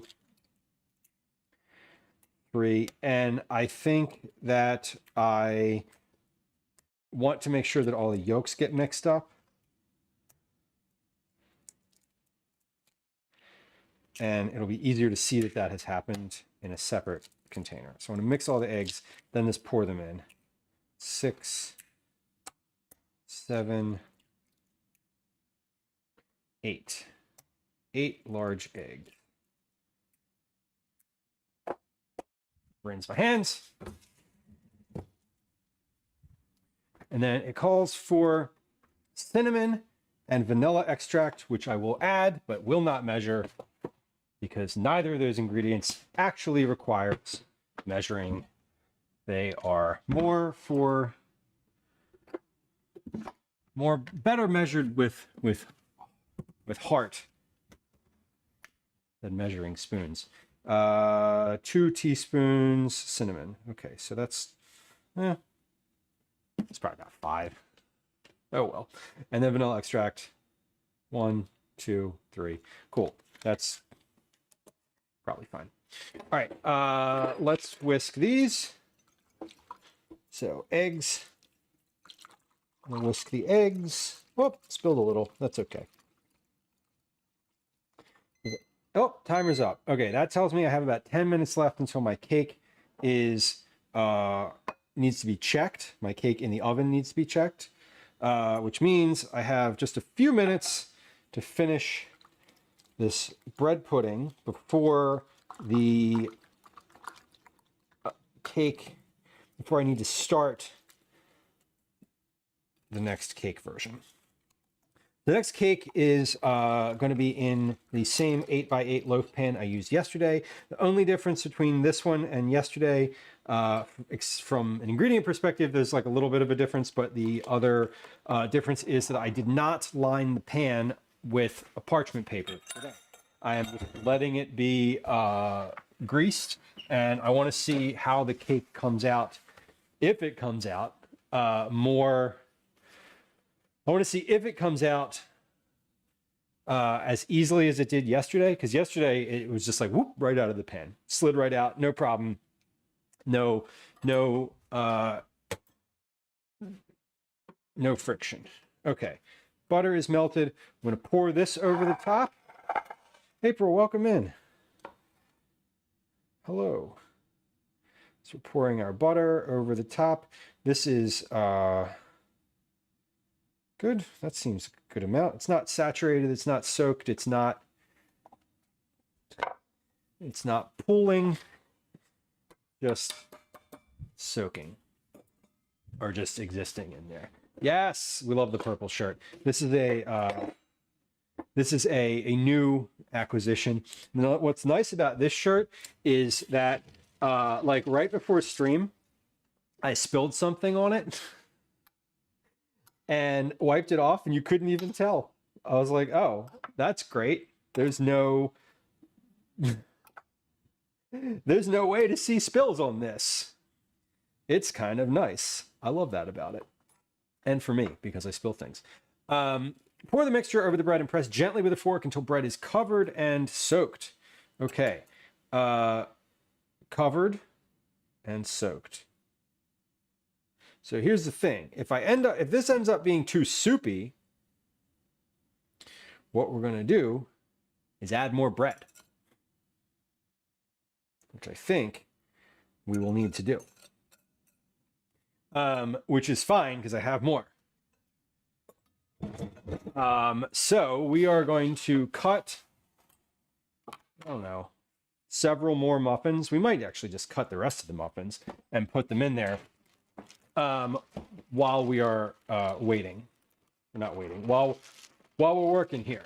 And I got 7 minutes. I'm also kind of banking on the fact that my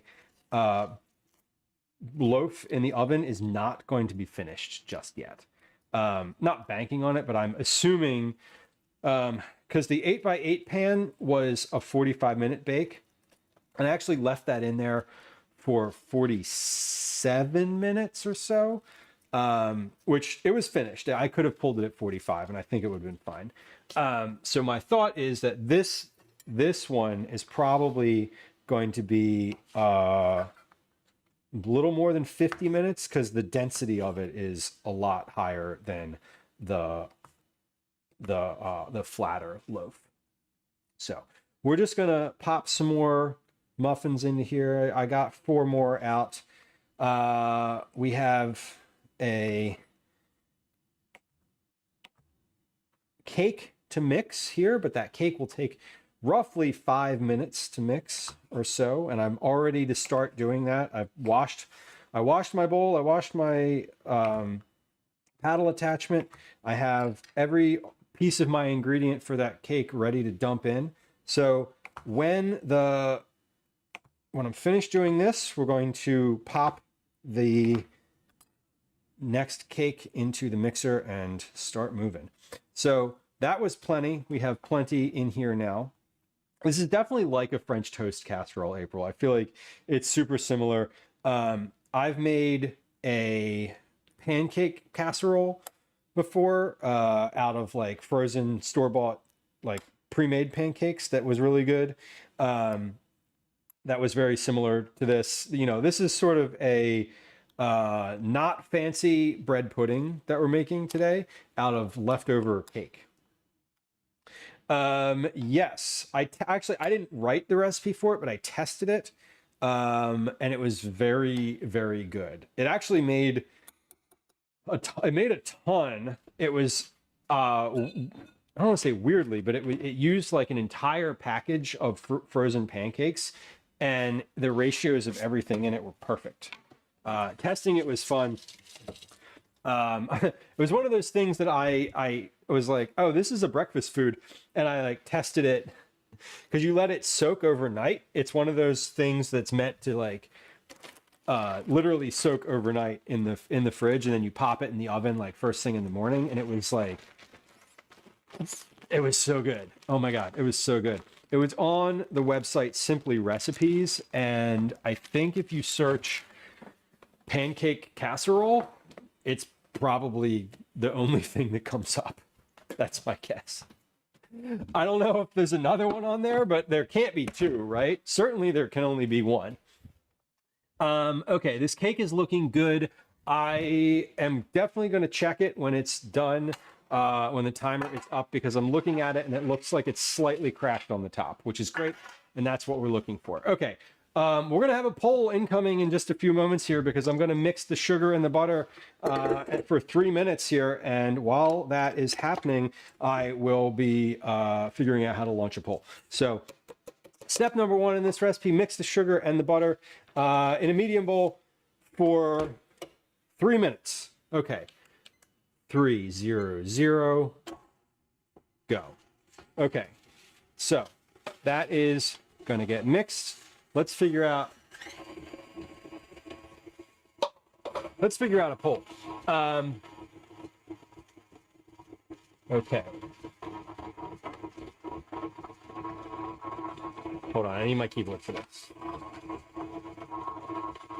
I'm not figuring this out in real time. I just haven't done one of these in a while. It's true. I'm figuring it out in real time. New poll. Question. What is the best bread pudding? Response.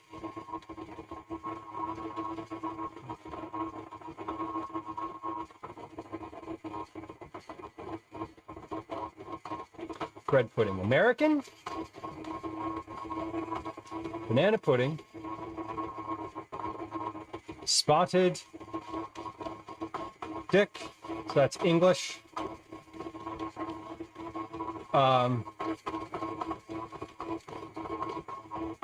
Or other pudding not listed. Okay, let's put the poll up. The poll has been launched. We have a poll that is in chat. What is the best bread pudding? What is the best bread pudding? I am going to vote. Should I vote? I should vote. I should vote. Shouldn't I? Yeah. How do I vote? Okay. I am going to vote for my favorite. Actually, no, I'm gonna let other people vote for a moment first no, I'm not. I'm just gonna do it. Okay, we have a poll that's in chat. We have bread pudding ready to go in the oven.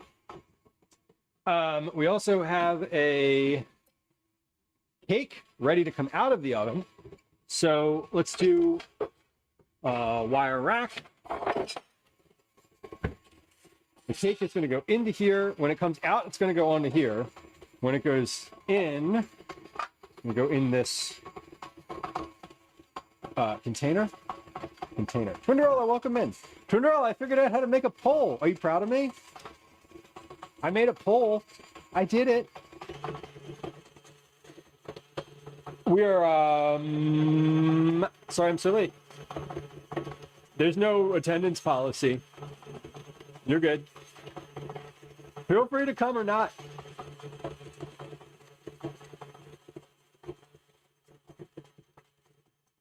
There are some people that would tell you when to do that, but not in the context of streaming. I said what I said. Okay, timer is up on this. We're going to add our applesauce and mix that for a few seconds. About 30.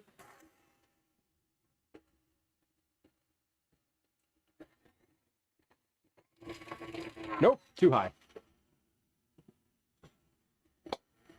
There we go.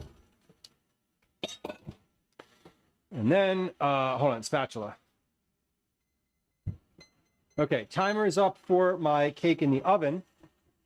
So let's do, I'm going to finish mixing this and putting it in the pan first. So I'm just going to set a count up timer here to keep track of the timing of the cake in the oven.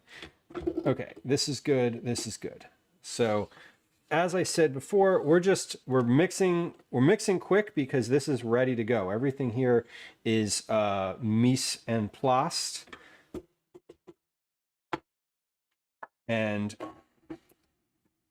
is just gonna happen quick.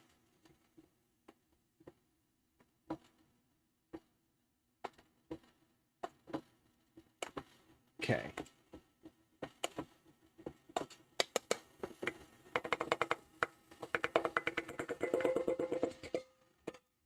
Pause. Clear the dries off the top of the spatula. Mix.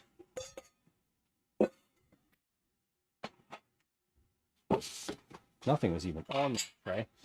All right, this is mixed through.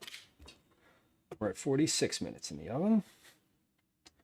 So I'm making an assumption here. I'm making an assumption that my cake in the oven is not quite finished yet, and that I have an extra couple minutes, and that if I just don't open the oven and leave it alone, it's better than if I open the oven and start poking at it with a chopstick. And the other thing is, if I take it out, when I open the oven, it's like overdone, then I'll know that 45 minutes was fine, was the right amount. Okay, this is good to go. I'm going to scrape this. I'm going to scrape this into my pan here.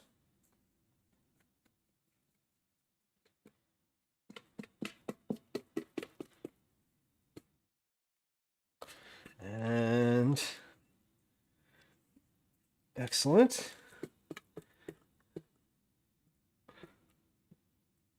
And I'm going to flatten it out. Let this kind of give it a little like shake here. Spread it a little bit. I'm going to give it a couple taps. Make sure it gets into the corners. Cake's on timeout. Got to go to the corner. Okay. And I'm going to flatten it and spread it all around with the spatula. And then we coat it with this chunky granulated sugar. I upped the volume of the sugar on top of the cake from a teaspoon to a tablespoon because Calvin was like, there's not enough crunchy sugar on top. Definitely not. Needs way more was his feedback. So way more it is. It's easy to add more of this. Okay, this is ready to go in the oven. This is ready to go in the oven. This is ready to go in the sink. This and this are ready to go in. We're going to check my loaf here and see if this is ready to come out. Because if this is ready to come out, we're just going to switch 2 in, 1 out, 2 in, close the door, keep it moving. We have a poll in chat about what the best bread pudding is. If you have an opinion about bread pudding, I would welcome it. This looks to be pretty much finished. I am going to test this with a chopstick. We love it. We love the chopstick test. This is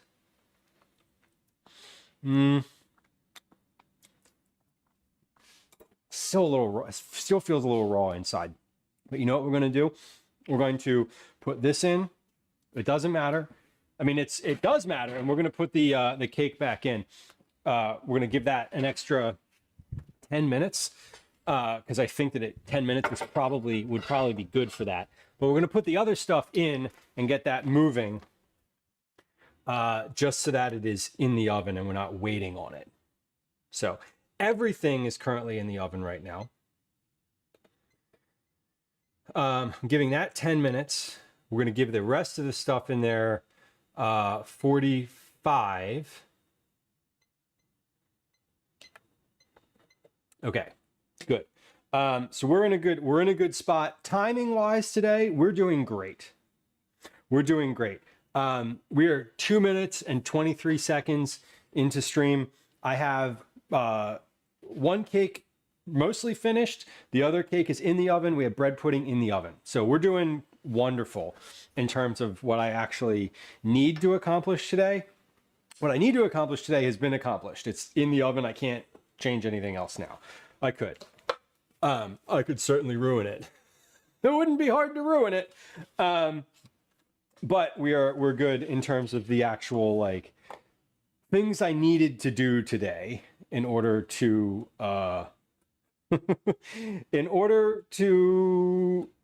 get paid.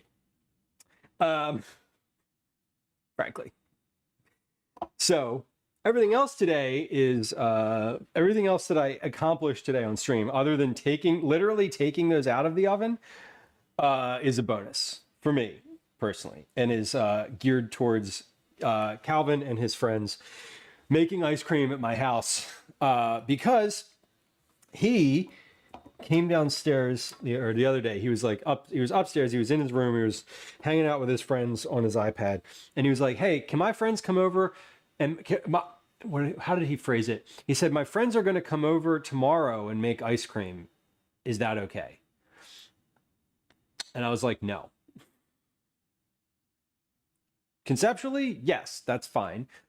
One, we don't have an ice cream maker anymore, so we got to get one of those. Two, I don't have the stuff to make the custard for ice cream, which needs to rest overnight in the fridge. So if your friends need to come over tomorrow, what that means of me is that I need to go get an ice cream maker and get ingredients for custard and make the custard. So no, your friends cannot come over tomorrow. However, I was like, why don't you invite your friends over this weekend? One of the weekend afternoons, you know, when you're usually just hanging out, doing nothing except needing me to entertain you, or wanting Roblox to entertain you. Why don't you invite your friends over then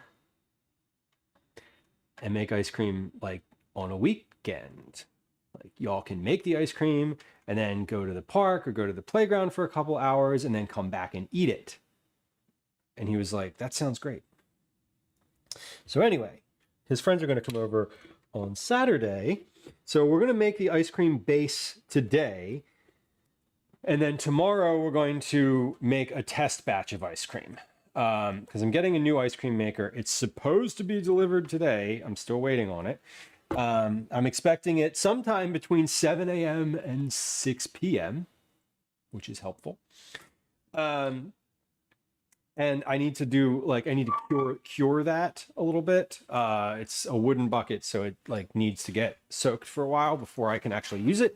So I have a little bit of work to do for that. So hoping that at some point during stream today, the ice cream maker gets delivered. And I can open it and start that curing process, because it's supposed to take a couple hours. So we'll see how it goes. Poll has been completed. The poll has been completed, and y'all have decided that American bread pudding is the best bread pudding, and it was not even close. It was definitely not even close. I also voted for American style bread pudding. Now, that said, of the poll, I love banana pudding. So there is sort of a bit of a thing for me. Wait, where are the results? Can I do the results? Hold on. How do I show the results? Poll, view results. How do I share it? Poll ended. Hold on. See, now this is where I'm like, hold on. Oh, can I do this in the bot? I feel like this is a thing I can do in the bot. Platforms. Polls.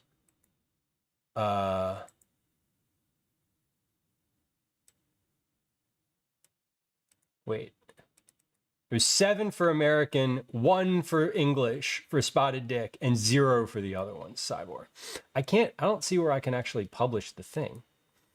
I thought it just published automatically, but it doesn't. Maybe it doesn't.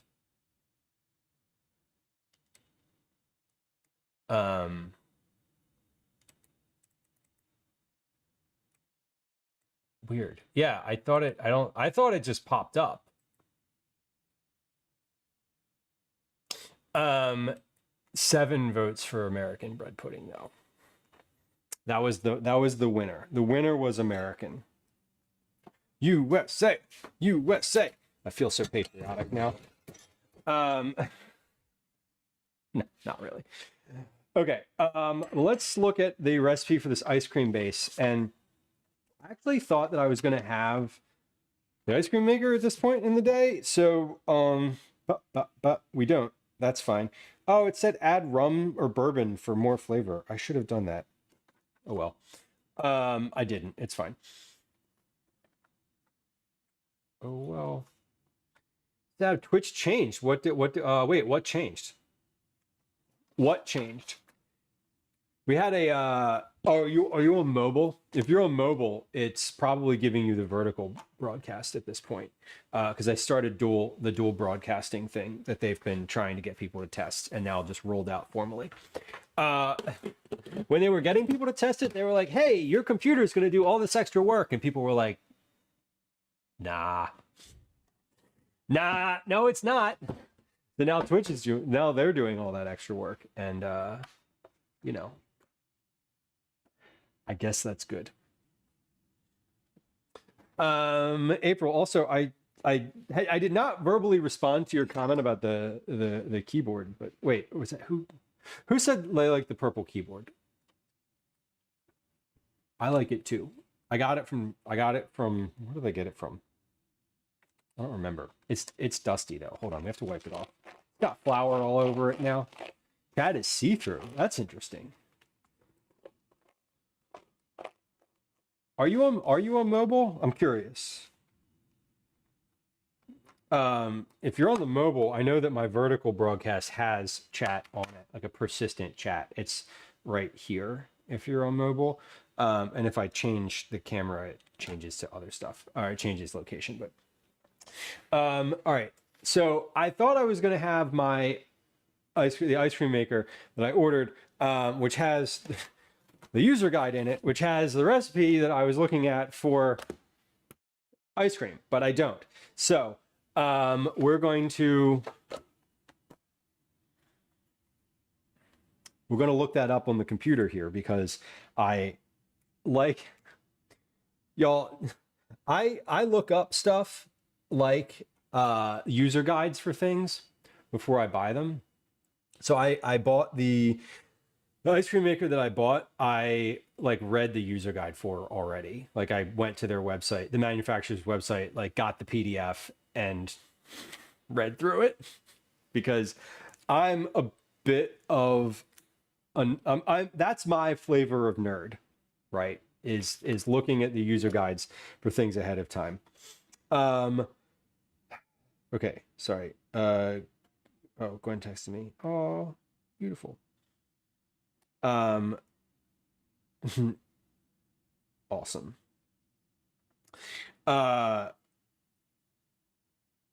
Cool. So I looked up the user guide and I have it, and the guide has recipes in it for ice cream. So that's what I want. It's the vertical view that changes it. Okay, so yeah, there's definitely a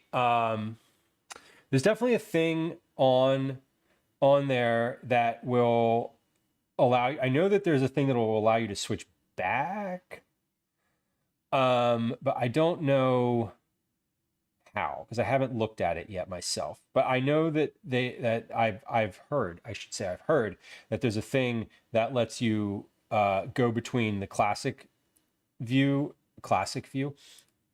and the new mobile optimized view.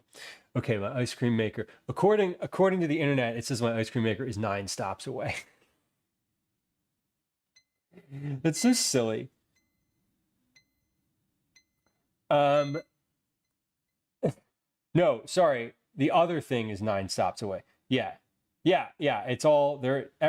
Yes. 9 stops away. Ridiculous. Okay.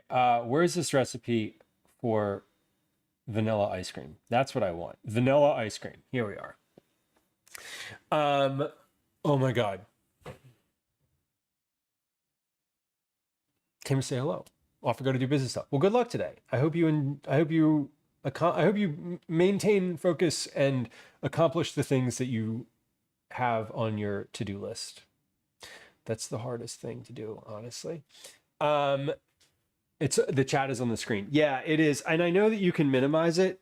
I am probably going to have to make some changes to where my chat layout is because right now Right now on the vertical view, if you're watching, it's like the platform chat is like right here where my hands are on this camera. So like on the vertical view, it's this right here, me, and then this like underneath. If you're watching on the phone, you're like, yeah, we know, we can see it. I'm not talking to you. I mean, I am, but like, I'm not. Anyway, I'm mansplaining it to the desktop viewers. Anyway, the chat is over top of the vertical view, essentially. And the platform chat is not my overlay. Lease signing day. Hell yeah. Congratulations. Big day. Big day. Sounds great. I hope it goes the way you want. Checking. All right. Cake is done. Cake is fucking hot. Oh my God. This is what it looks like when it comes out of the oven. Here we are. You want to take a look at the cake? There it is. 55. It's 55 minutes in the oven. Probably 50 if I didn't open the oven. But it looks good. It's got a nice little peel on it. Not that it's bread, but it has a nice little crack kind of all the way down the center. And it's golden. What am I looking for in this loaf? How do I know that this is done? How do I know it's finished? I know that it's finished because a toothpick came out clean. Let's see, loaf.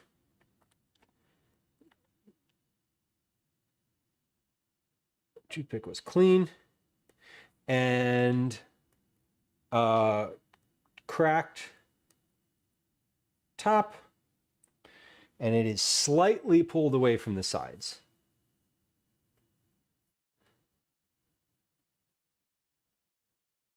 Okay, that's how I know it's done. And it smells great. Visual and other sensory indicators are very important if you ever read a recipe and try to figure out if something's done or not and don't have like temperature to rely on. You gotta say what it is. Okay, so we're gonna set another timer for 10 minutes. That's gonna be, I'm gonna let that rest on the wire rack over here for about 10 minutes, and then we'll see if we can get it like out of the pan. All right. Recipe for vanilla ice cream. Egg yolks, sugar, milk, heavy cream, and then vanilla pods. I only have one vanilla pod. It calls for 2. That's okay. Let's read the recipe first. Pour the milk into a saucepan and bring it slowly to a simmer. Do not boil. Once the mixture is bubbling, slightly remove from the heat. Place the vanilla pods into it and leave it to infuse for about 20 minutes. Great. In a bowl, beat together the egg yolks and sugar and corn flour, if using it, until thick. Remove the vanilla pod from the pan of milk, scrape out any excess seeds. Whisk and constantly pour the milk mixture into the mixture of the egg yolks and sugar. Whisk until mixed well. Pour the mixture back into the pan and heat gently, constantly stirring until the mixture thickens to a custard. Do not boil, or mixture will curdle. When you see a film form over the back of your spoon, remove the saucepan from the heat. Let the mixture cool completely. When the custard base is completely cooled, stir in the heavy cream and transfer it to a chilled bowl. For best results, refrigerate the mix for at least 3 hours overnight if you have the time, which we do. That's why we're making it today for tomorrow. Transfer the mixture in the ice cream maker and freeze according to the instructions. Great. Okay, so I need a pot that will fit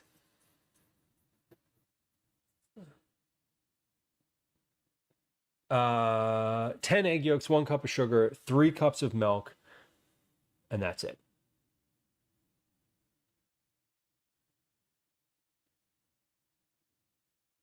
So we stir in the heavy cream once the mixture's cooled completely. Okay, so we simmer the milk, then we place the vanilla pods in it and let them rest. So let's get the vanilla pod out. I have how do I put this? I have great trauma about vanilla pods. The last time I tried to open one of these, the last bottle of these that I opened, was the last time I really thought I needed stitches. Because I went to open it and it like the little thing, the cap wasn't coming out very well, and I like twisted it and it shattered, and I did this, and like, anyway, that's not going to happen today, but I have trauma. That did not happen. This was fine. Whoop, whoop, whoop, whoop, whoop, whoop, whoop, whoop, whoop, whoop. Hey, look at what's coming to my door. Pause. We'll be right back. I need to go get something off the step. I think. Okay, one moment. Let's hold on. Actually, no, I don't want to be weird and like go grab the thing while the person's still standing right there. Is that weird? Do you all wait? If you get a package at your house, do you like walk outside like right while the person's delivering it and you're like, thank you? Or do you do like any normal person and just like peek out the window until they've scurried away? I'm gonna say thank you. Maybe we'll see. I always say thank you when it's like, if it's like a giant like crate of cat food, then I'll say thank you. Hold on. There. Door. 3, 2, 1. Oop. There we are. Thank you. Appreciate it. All right. 1. Oh my God, there's more than I thought. Okay. Now let's hold on. The mail's here too. Yay! Oh my God, the Wegmans circular has arrived. Today's a better day than I ever could have imagined. Okay, we're gonna bring things in. Okay. I get the Wegmans circular and it's so good. So many deals. So many things. Y'all, remember earlier when I was like, Elsie's relentless? She's sitting here. She's still sitting here and she's just watching me. I didn't realize she was still on the chair, but she is still on the chair. Okay, hold on. Let me take the thing off of here. All right. There's that. All right. This looks to be the right thing. And I'm like, how come I can't get this off? Right, because it's underneath of the tape. Ah, ha, ha. There it is. Okay. I just want to peel my address off of here, you know? I don't want me just to keep it off the internet. My name's already out there, but we don't need to put the address out there too. Okay. Ice cream maker has arrived. Tucker says, I walk out and say hi, say thank you, and Twinderella absolutely waits. Depends. It depends for me. Today I was just excited. I've literally been waiting, and I am thankful that they arrived. So the thing that I was hoping would happen while I was on stream today happened. So I guess I am thankful that they're here. So I did want to say thank you. I like thought it through and was like, yeah. Anyway, we're letting this cake cool. I'm gonna put the custard on. We get a lot of deliveries. Yeah, same. The truck pulls up to our house like every day. Because Gwen orders like animal products. She orders all the animal products online, and there's always an animal product happening. Always. There's forever animal product coming into this house. It's not. It's abnormal for there to be a day where there is nothing. There is no deliveries. It really is. It's out of the ordinary, I should say. All right, 3. Pour the cup of milk into a saucepan and bring slowly to a simmer. Remove the heat. Place the vanilla pod and leave to infuse. Okay, vanilla pod is here. Milk is going to go in here. So we put the milk. What kind of milk? This is the full cream milk, which to me, that's whole milk, right? I'm not like full cream milk is whole milk. Is there a different understanding that anyone else has? Because to me, that's just full cream means whole milk. Or is that like something different? I just went to put the little cork from the vanilla pod thing on the milk. I almost just dropped it right in. Oh my God. Okay, that's fine. If I'd have done it, that would have been okay. Got a little teeny, I got a teeny bottle of water at the coffee shop this morning. And I didn't drink it, but now I will. Okay, so we have the milk. Pour the milk into a saucepan and bring slowly to a simmer. Slowly to a simmer. Okay, we will bring this slowly to a simmer, and we will not boil it. Once it's bubbling slightly, remove it from the heat. Okay. So we're going to bring this slowly to a simmer. I'm going to put this on low. Or I'm going to put this on 4. 4 out of 7. I would say that's a medium, right?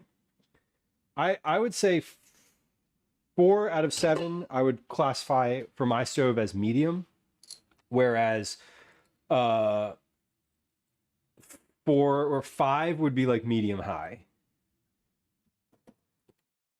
7 would be high.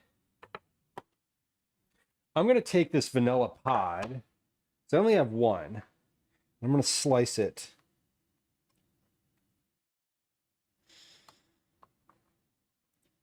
Lengthwise.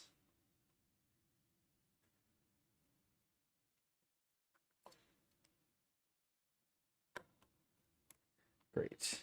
I'm gonna peel this open just a little bit. So I'm not scraping the seeds out of here, but I am just kind of exposing more of the inside of the pod to the milk so that it infuses a little bit more.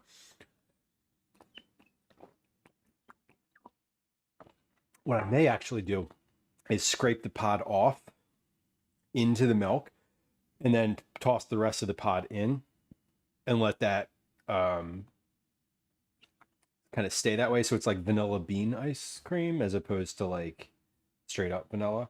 I'm also thinking I might want to add a little bit of vanilla extract to here. I know that it's going to add extra liquid, but it calls for 2 vanilla pods and I only have the 1. So I want to accommodate that in some meaningful capacity because this is, after all, supposed to be vanilla ice cream. Okay, 10 minutes is up. So we're going to try to take this loaf cake out of the pan. Elsie is back. The cat is back. The very next day, the cat came back. She just couldn't stay away. Okay, so that came out of the pan. That came out of the pan really nicely. It's soft. It's still quite hot on the bottom. So we're going to flip that over and let that finish cooling. I'm going to give that another 10 minutes of cooling. Before even considering like doing anything with it. But this is, yeah, that looks really good. The actual like cake itself is quite lovely. What is that? There's an artifact on my screen. What is that? Is that there all the time? Hold on. It's right here. Yep, there's a little spot on the camera. One moment, please. When I zoomed in there, I thought it was sugar. Yep, there it is. I can literally see it. There's a little teeny like spot of something. Sorry for the you know, the being nitpicky about it, but this is like, I could see it on the screen. It's been there. I don't know how long that's been there, but I just noticed it. There. Look at that. We should be nice and clear now. Hold on, there's another one. Okay. Beautiful. We should be super clear now because I just wiped everything. Wow. Wow. Is that clear or did I just smudge it? Hold on. I can see. I need to give that one like long form wipe.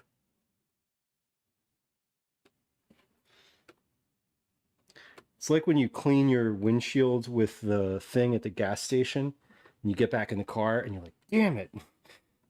It is a streak. Okay.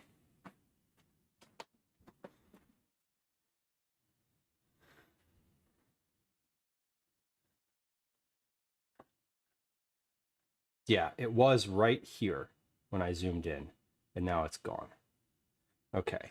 But yeah, I thought it was the sugar from the cake sparkling, and it was like, nope, that's on the screen. Now there's actually something. Yeah, okay. There's also something on my computer screen.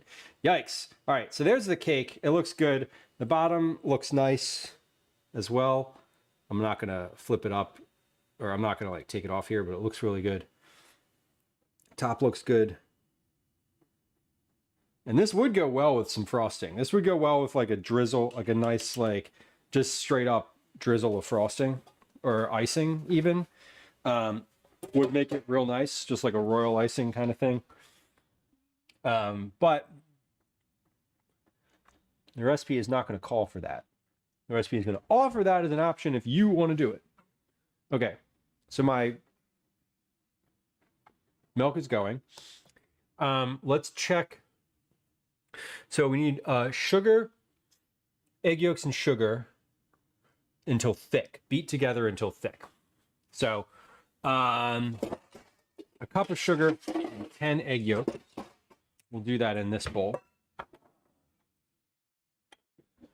A cup of sugar, one whole cup of sugar. I've sure used a lot of sugar today. I've used a ton of sugar.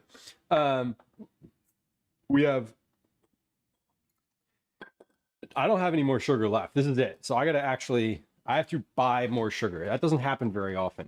I mean, it does. It happens every like month or probably every 2 months. I buy a massive bag of sugar and then I use all of it. Okay, sugar's good. Let's get our egg yolks. We're gonna put our egg yolks in one bowl and our egg whites in another. Let me just get more eggs out. So the egg whites I will save because I'm not just going to take 10 egg yolks and throw the whites out. The egg whites I will put in a little container and we'll use those for like eggs in the morning. Nothing wild for that. There's no, we're not making meringue here. Although that would be a good accompaniment to ice cream, would be meringue, because that calls for egg whites. And, that'd be kind of nice. Or like a pavlova or something. Something that uses just like a ton of egg whites would be awesome. Okay, pause. I'm going to forget to put this vanilla extract into the thing unless I have it next to the vanilla pop. So let's do that. I'll put this knife over here on the counter. 10 egg yolks. Get my compost bucket out here. So these are 10 egg yolks. Okay. 3, 6, 9, 10. I have 10 eggs left in here. That's awesome. That's good. That means I don't have to means I don't have to keep track. We love that. I love when the math works out easily to the point where I don't have to think about something. I can just use all of it and then it's done. That's so great. 1.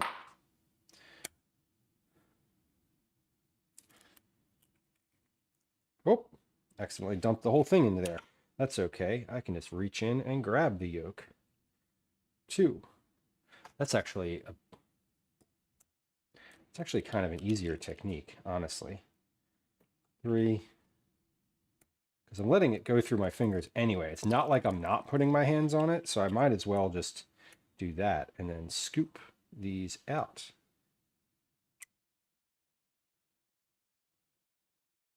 I know they make tools for this. Separate little specialty tools. but man, your hands are so useful. 4, 5,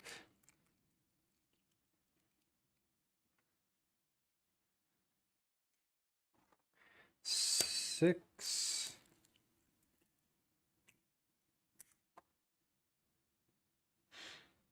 'I was in the store yesterday and I bought 2 of these 18 piece or 18 egg cases, and I was like, man, I'm getting a lot of eggs. And that the literal person in front of me at the checkout had 3 of the 60 egg flats, and I was like, oh, I guess I'm not. And then the person in front of them was a chicken. I'm just kidding. That didn't happen. But the thing about the 60 eggs did. Yeah, I would love to have known like what they were doing with the eggs, but I didn't ask. It was early in the morning, and that was not a question I just didn't want to talk at that point. I didn't need to chit chat at that point in the day. I was just like going about my business. Y'all, how much do y'all talk to people out in the world? Like I have to rein myself in from entering someone else's space, like conversation, because you overhear something or you see something and you want to like, I know what it is. For me, it's a bid for connection. It's a bid for like making a human connection out in the world and like sort of being seen and empathy for what they're doing in their situation. But some people just don't want to be talked to, and I respect that, because like often I don't want to be talked to.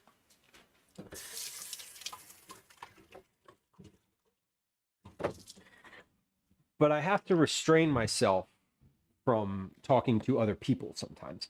Once the mixture is bubbling slightly, it says, removed from the heat. So that mixture is, I would say, bubbling slightly. There's a thin film of milk on the top of it. It is not boiling. So we're removing it from the heat, or rather, I'm just turning it off. I'm not taking it off the stove. I'm just turning it off here, and I'm going to stir in the vanilla pod and a little bit of vanilla. Actually, I want to scrape. Here's what we're going to do. We're going to come over to the stove for just a second. We're going to blow out the white balance on my camera because it's going to be focused on a thing of milk. The Leaning Tower of kitchen towels. I know. It's definitely... Look at the camera doesn't know what to do with all of the white that it's seeing on the screen right now. The white balance is like so off. It's very funny. Okay, that was my 10-minute timer for my cake, and that's fine. We're gonna let that roll for just another moment or two. Whoop, hold on. The timer that just went off was to cut the cake and see how it is, but I don't need to do that right now, so I am not, because I am going to do these other things first. So we have a vanilla pop. No, guess I'm not scraping that one. It just cracked. I will scrape this one to the best of my ability, though. No, forget that one just cracked too. All right, that was easy. Well, never mind. I just cracked them directly into the milk. Okay, cool. We'll put that little piece in there too, and we'll pour a little vanilla extract into there. I don't want to add too much additional liquid that is freezable into this, because then it gets the ratio or the balance of the thing changes. But I just added my vanilla pods in here, and I'm gonna give that a little stir. We'll let that infuse. and Avo, yes, the Tower of Towels. Hold on. This is what we're talking about here. The Tower of the Tower of Towels. That's exactly it. It's quite the structure. That's not even all of them. A lot of them are in the wash currently. Not a lot, but there's a few towels in the wash. You get kicked out of the laundromat. Oh no. Were they closing, or were you not doing something they wanted? I'm assuming they were closing, but you never know. Y'all ever been to the laundromat? It's a wild place. I was just washing my clothes. Sure. All of my clothes. I get it. You're making you're making a joke. I got it. I got that one. I'm so proud of myself. Like, why wouldn't you wash all of your clothes? Why would you only wash half your clothes? No, I get it. You had, because that means that they close at 11, of course. Makes sense. In a bowl, beat together the egg yolks and sugar and corn flour if using question. This says corn flour for thicker texture, or when ice cream maker has a bowl that needs advanced freezing. I want a thicker texture for this ice cream. I need to set a timer for 20 minutes. But my question is, 20 minutes is for the milk, for the vanilla pod infusion situation. My question is corn flour and corn starch the same thing? Because cornmeal is not. Are we talking about masa? Like corn flour for tortillas? Because I have all of those things. It says corn flour, but I feel like I'm curious if this recipe was translated from something, because masa seems like an odd thing to add to this. Does it not? Like, it seems like cornstarch is the thing that one would add, but cornstarch is also, I suppose, cornstarch isn't going to mix in as well. Like it does, like you'd need to make, I don't think you could mix cornstarch in. It would need to be like a roux. Like you'd need to make a roux first. So I do think that what they mean is like corn flour, like, because it says corn flour. I do think they mean like a masa. And I think I'm going to do that because, again, this is the ice cream that is sort of like the experimental. Like, I know it's not cornmeal, right? Because cornmeal is like super specific. That's definitely like not thickening something like this. I mean, it would definitely thicken it, but not the same way. But yeah, cornstarch is like this, just the starchy bits, thus the name.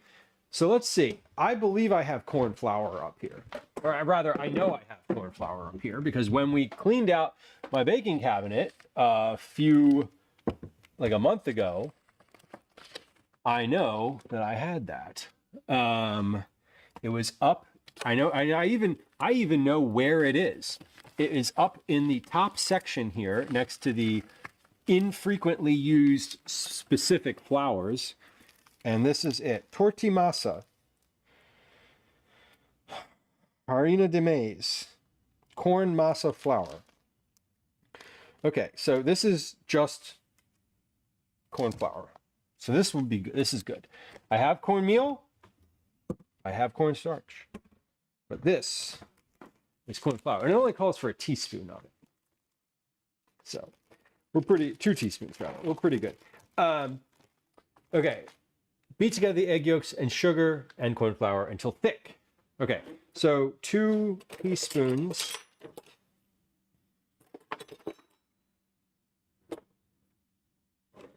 2 teaspoons of this. I have a half a teaspoon, so we'll do half. 1, 2, 3, 4. Many ice creams have cornstarch. I've never seen corn flour. And that's sort of my, I'm like, cornstarch is the thickener. That's like the thing that you use to thicken. I'm just going to go with it because it says corn flour. I have hesitations. However, again, this is the experimental version, and I will say that I don't think corn flour or corn starch, I don't think adding corn flour is going to make it bad. I do think that it might not thicken it. It just might give it like a slight floury taste as opposed to thickening it, right? Okay, so we're letting that vanilla kind of go over here. It is indeed just kind of going. Before I mix in the yolks to the sugar and then incorporate the milk into that. So in a bowl, we beat together the egg yolks and the sugar. Whisk and constantly pour the milk into the mixture of the egg yolks and the sugar. Whisk until mixed well. Pour the mixture back into the pan. Heat gently, stirring constantly until the mixture thickens to a custard. Okay, so before I do any of that, I still have about 15 minutes left for this milk to infuse with the vanilla. I don't want to mix this together just yet because I want it to be sort of fresh when that happens. I have a sink full of dishes and I need to soak, and I'm going to open that ice cream maker and soak the bucket in the sink. So I need to do some triage on the dishes. That has to happen because I'm sort of in the place where I'm waiting for something in the oven. I'm waiting for something on the counter. I'm waiting. What am I doing? Oh, hold on. I'm waiting. What am I waiting for in the oven? Oh, we're 2 minutes away from the oven being finished, apparently. So here's what we're going to do. We're going to take a 3-minute ad break. We're going to play a game of words on stream. When we come back, we're going to take stuff out of the oven. I also have opened the oven. I opened the oven once while this was going, so I think it'll be okay if I leave it in there for an extra minute, 2 minutes. We're going to play a game of words on stream. If you haven't played words on stream before, it is a Scrabble-esque game where there are letters at the top of the screen. You type words that you find in those letters into the chat box. You hit enter, and as a team, we win or we lose, or we win or we don't win. Nobody loses. Anyway, during that time, we're going to run a 3-minute ad. You can always hang out on YouTube. We love YouTube. And see the stream there. But otherwise, we'll be back in just a few moments here. And when we do, as we are doing this, I'm going to triage the dishes in the sink, and I'll even put the camera over there if it pleases you. Maybe it does, maybe it doesn't. I actually don't know. We'll put the camera over the sink so you can see the goings on. And we'll be back in just a few moments. All right, here comes a 3-minute ad. Here comes a game of words on stream. All right, BRB.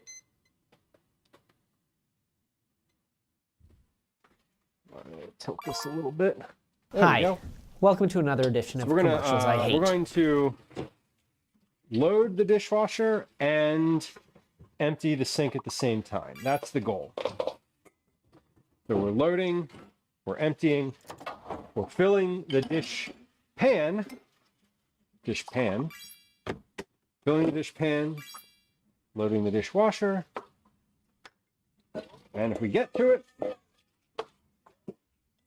we'll toss the stuff in the recycling bin. But I need to open up space in the sink right now because I am going to open that ice cream bucket that we just got, and it needs to go in the sink because it needs to soak. It's a wooden bucket, so it hasn't been seasoned yet. The seasoning just means that it needs to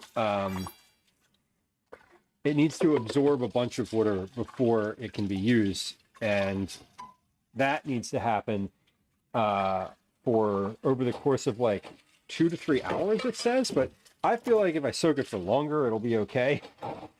If it says 2 to 3 hours, I'm like, hey, why not 10? And they're like, well, because then it will warp and crack. And I'm like, oh, but why? Anyway, it's fine. We're going to do what we can and deal with the repercussions as they come. All right. Anyway, we're moving through. Trail Terminator, hello. Good afternoon.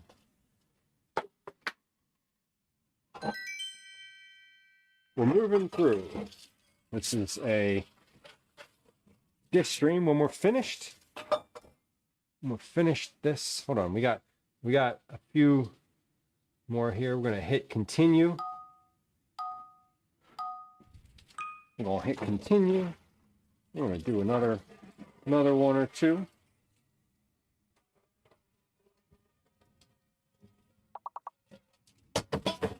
We're getting, we can see the bottom of the sink.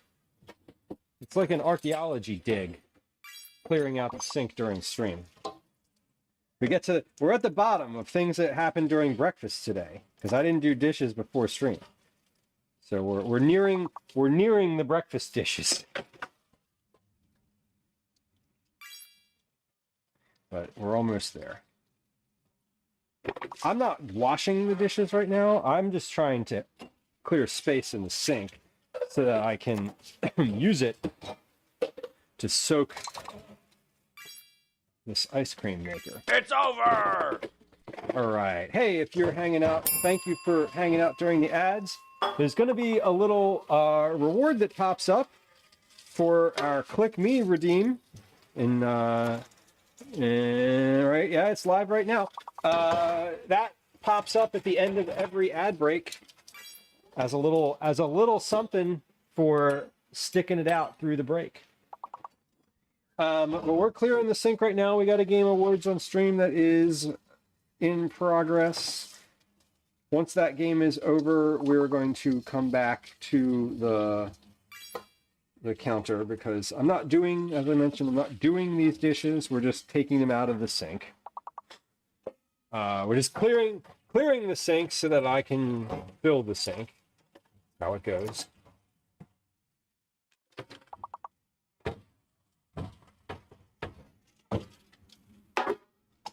Last guess. 3, 2, 1.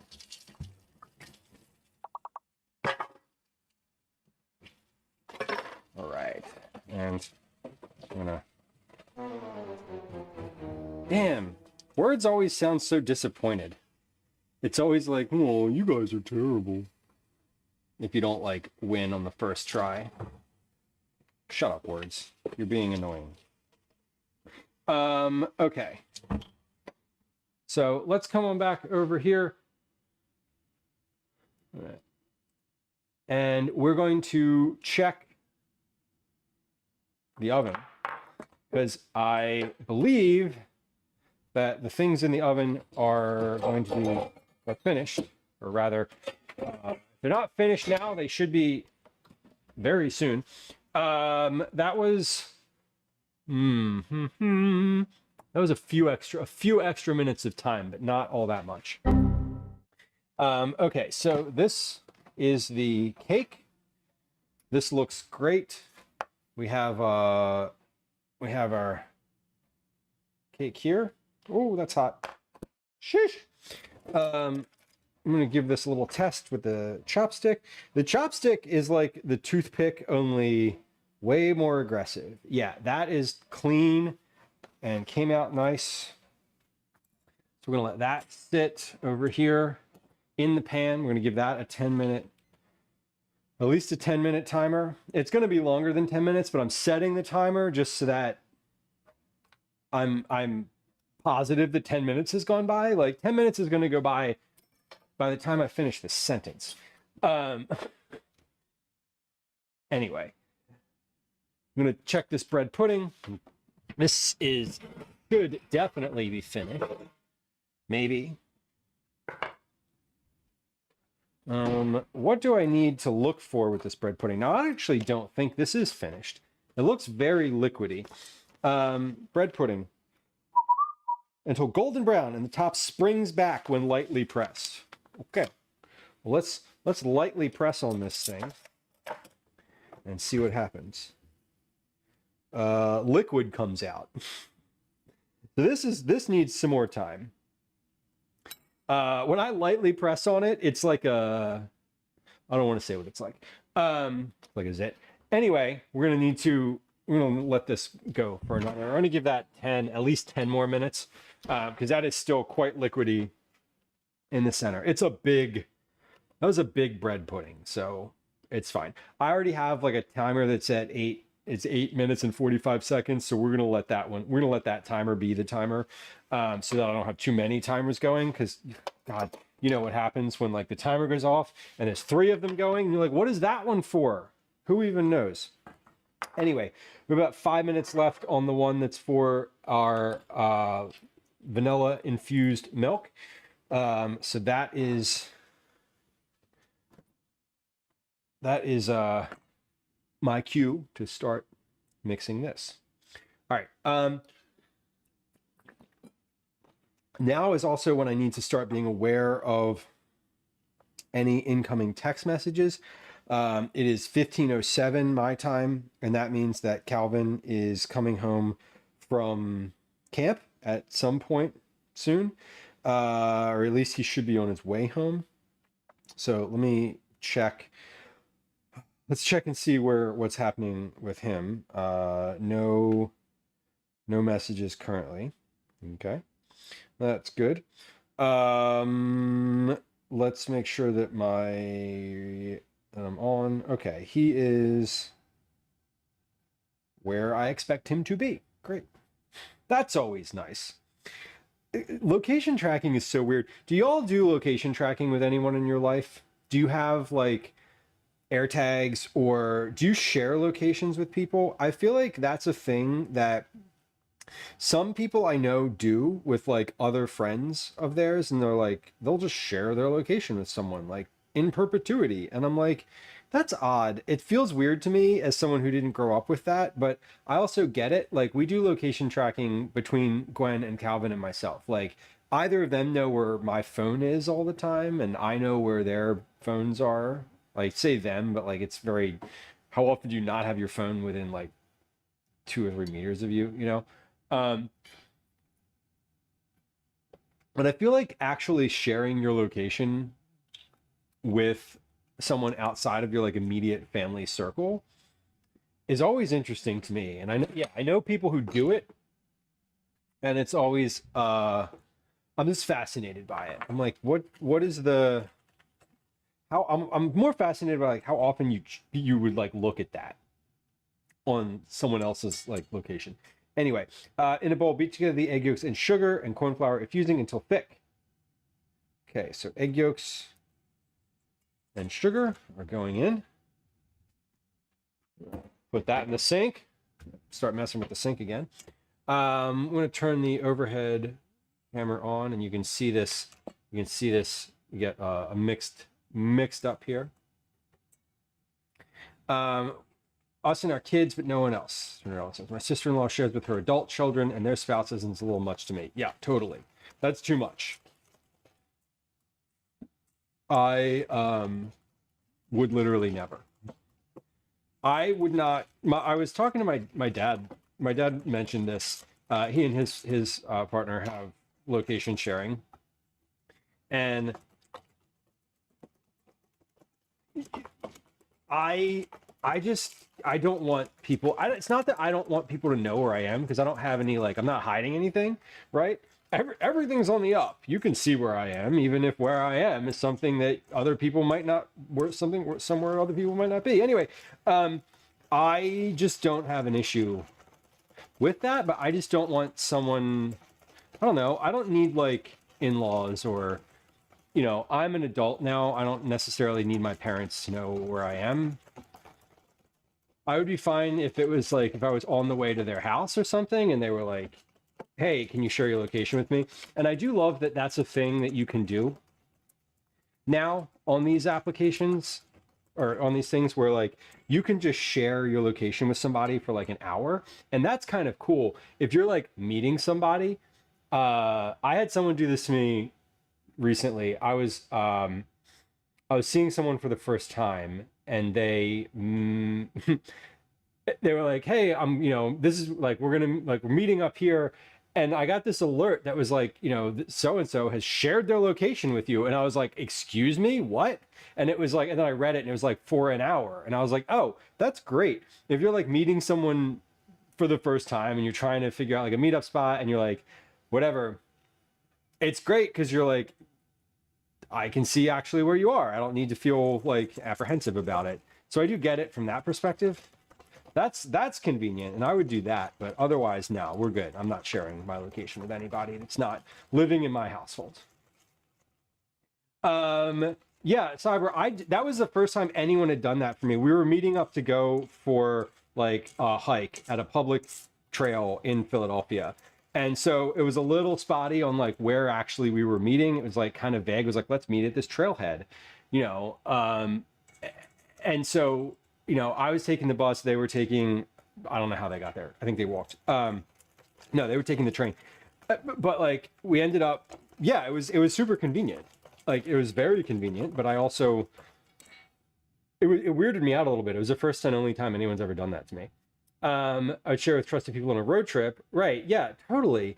And if someone was like driving to your house from 10 hours away, you could certainly be like comfortable sharing your location with them while they were on the road, and then have them be, then it's like, hey, I don't need to text you. You're driving. I don't need to text you to ask you where you are and like get updates. And like, I just know when to have dinner ready based on where you are, Cyber says, I share with my partner and one random friend from college for silly reasons. Exactly. It's the silly reasons I think that are kind of fun. And I don't share my location with anybody that's not Gwen and Calvin.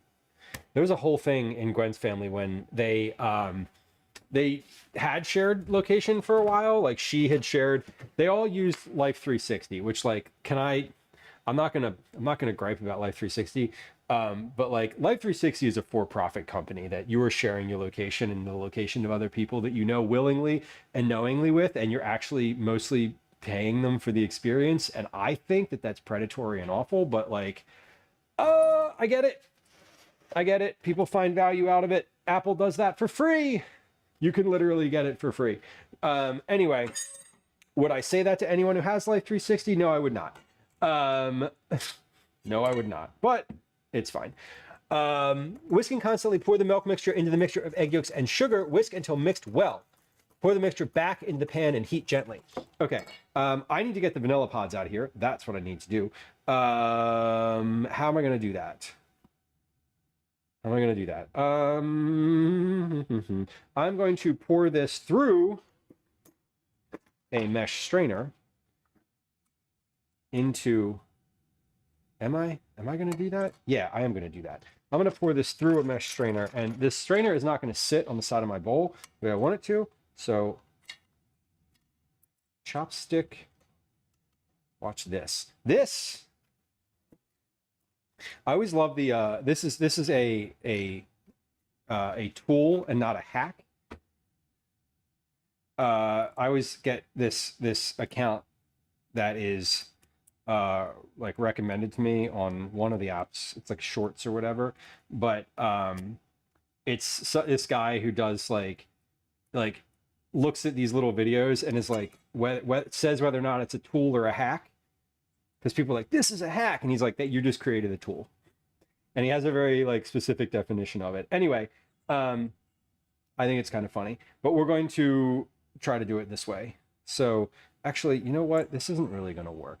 I need to just filter this first and then pour it out. Because if I attempt to do it this way, I need a third hand. So we don't have that. Anyway, what was that timer for? That timer was for the cake mixing, which I don't need Okay, so good. So it's been 10 minutes. As I said, my time was just like going to happen as quickly as I thought it would. Okay, Calvin is texting. Calvin is out of camp and texting now. He's walking home with his face in his phone. Oh, God. Anyway. Right? That is how it goes these days. Soon as camp ends, it's like ding, ding, ding, ding, ding, ding. My phone is like dinging, literally dinging, over and over and over. Okay, this is filtered. We have my pods in here. Some of the pods are in the pot still, and that's okay. Okay, god damn. I just need to turn my sound off. That's what I need to do. He got out of camp, and my phone has rang 17 times in the last 30 seconds. Good God. Violently texting. Okay. It's just like, oh my God, can we? Someone hasn't been on a screen for very long today.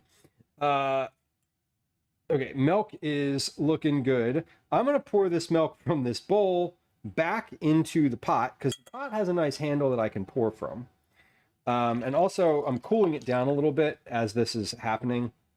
So the movement of the liquid from one to the other means that it's less likely to curdle my eggs, and that's okay. But now this is filtered.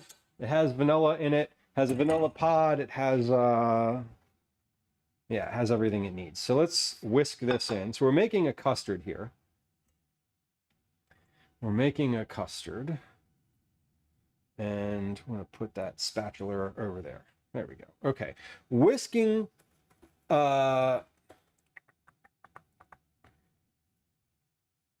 whisking constantly. Pour the milk mixture into the mixture of egg yolks and sugar. Whisk until mixed well. Okay. So whisking constantly. Pouring this in.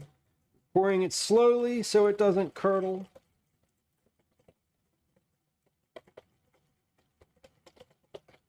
I can feel it loosening up. That's great.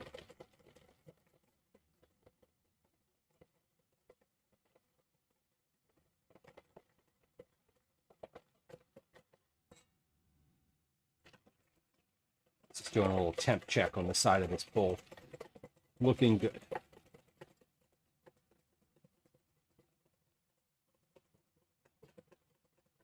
Okay, now, almost there.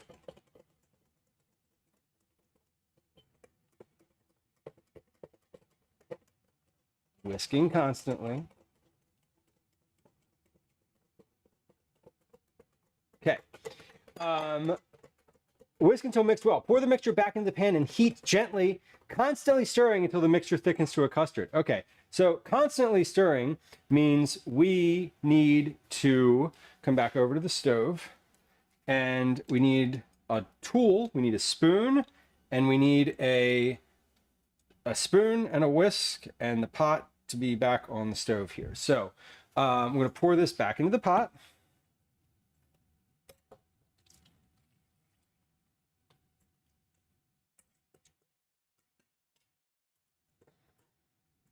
I'm going to spatula out the bowl. Time check. 15:20. Okay, great. We're doing really well.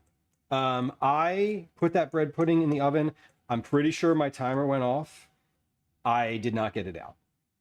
So, before we put this back on the heat, let me take a quick peek at this bread pudding in the oven. Whoa! Oh, okay. That definitely popped off. Let's see. How are we doing on the inside? Are we liquidy or no? I'm gonna give that. Am I gonna give that more time? I don't think so. I think I'm just gonna let that be. When I say let that be, I mean get it out of the oven. Let that be what it is. Okay, this goes back over to the stove, but we're not putting that on the heat yet. We're gonna mix that in just a moment. This is good to go. I need to get my bread pudding out of the oven. There it is. There it is. Behold. Behold. Actually, hold on. Behold, while I put my oven, turn my oven off. Behold a bread pudding fresh out of the oven. There it is. It's looking delicious. I'm gonna let that sit for a few minutes here, and get that down to temp. So we got a lot. We just baked a lot of stuff. Oh my god, there's so many baked goods on the counter here. What we're gonna do, I think, when Calvin gets home. Hold on, Calvin he's literally calling me. Hold on. Hello.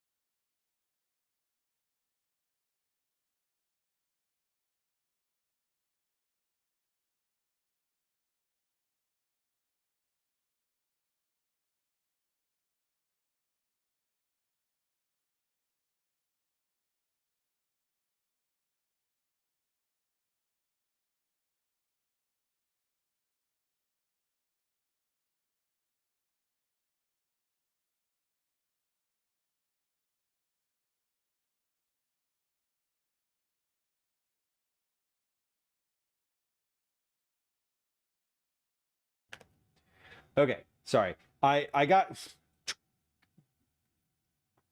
27 text messages. 27 text messages. Okay.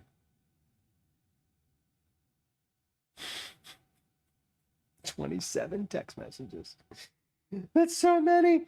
Okay. Calvin was calling to ask me to meet him at the store so that he can buy candy. And I was like, no, we're not doing that today. Just come home. I got bread pudding at home. From one person, catastrophic. Yeah, from my son, Calvin, in the span of 4 minutes. Not just him. He was texting Gwen and she was texting him back, and then he was texting me and I wasn't responding. So then he called me because he knows that calling me is the right thing to do. There's still a lot of text messages. Like, that's too many texts. Put all of your thoughts into one text message. I don't want to read multiples. Heat gently until the mixture thickens to a custard. When you see a film form over the back of your spoon, remove the saucepan from the heat. Okay, so here's what we're going to do. We're going to come over, pause. Oven is off. Everything is out. We're good. Okay, I might not get to soaking that ice cream bucket on stream. If we don't, we don't. It is what it is. Come on over to the stove here, and we're going to take a look at this custard as it heats. the white balance. Again, the camera's just like, what are we doing here? We are struggling with how to display what you're showing on stream. There. Okay. We've made adjustments. Okay, so we're gonna heat this. It says stirring constantly. So we're gonna heat this until it is good. Until it is thicker. And we do not want to let this boil. Is it white or yellow? It is, I would say this is ecru, which is to say it is on the whitest shade of yellow that you could have. I think the color on the screen right now, like the color on my computer screen that I am looking at with my human eyes is the color, is the right the color that it actually is. Humans weren't made to communicate. Yeah, it is. I don't do texting very well. I am not a text-based communicator. I will respond to you right away if we are already in communication about something logistically related.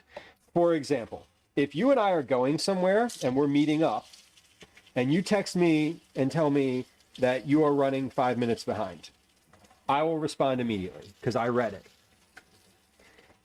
And the other thing is, I am expecting that kind of text, and I have already committed the energy to this interaction. If you just are texting me about something specific that is not time or logistic related, I may not respond to you.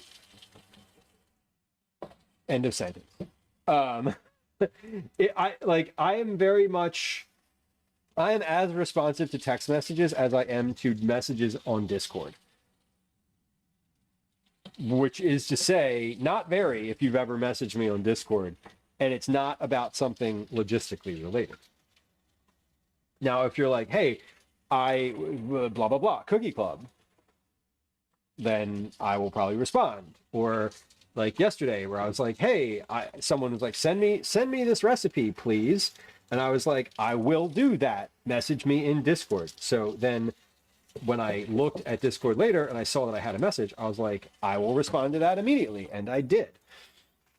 But otherwise, if you just message me and you're like, hey, how's it going? It was going great until that very moment. What do you need? I am a jerk, and I am not sorry. It's all about boundaries, y'all. It's fine. And I'm the same way when my like parents or people who are close to me in my real life text me. They know. They know. Are any of y'all the same? Does this resonate with you? Where you're like, yeah, me too. I can't. Or are y'all the type of people who like get texts and respond immediately? I'm not envious, but I don't understand how to do that. I've never been that responsive in my life, and I feel like texting was something that I didn't grow up with, this level of immediacy, and so I don't really want to buy into it. That's just how kind of where my head is. Okay, so the goal of this is, let's take a look at the directions again.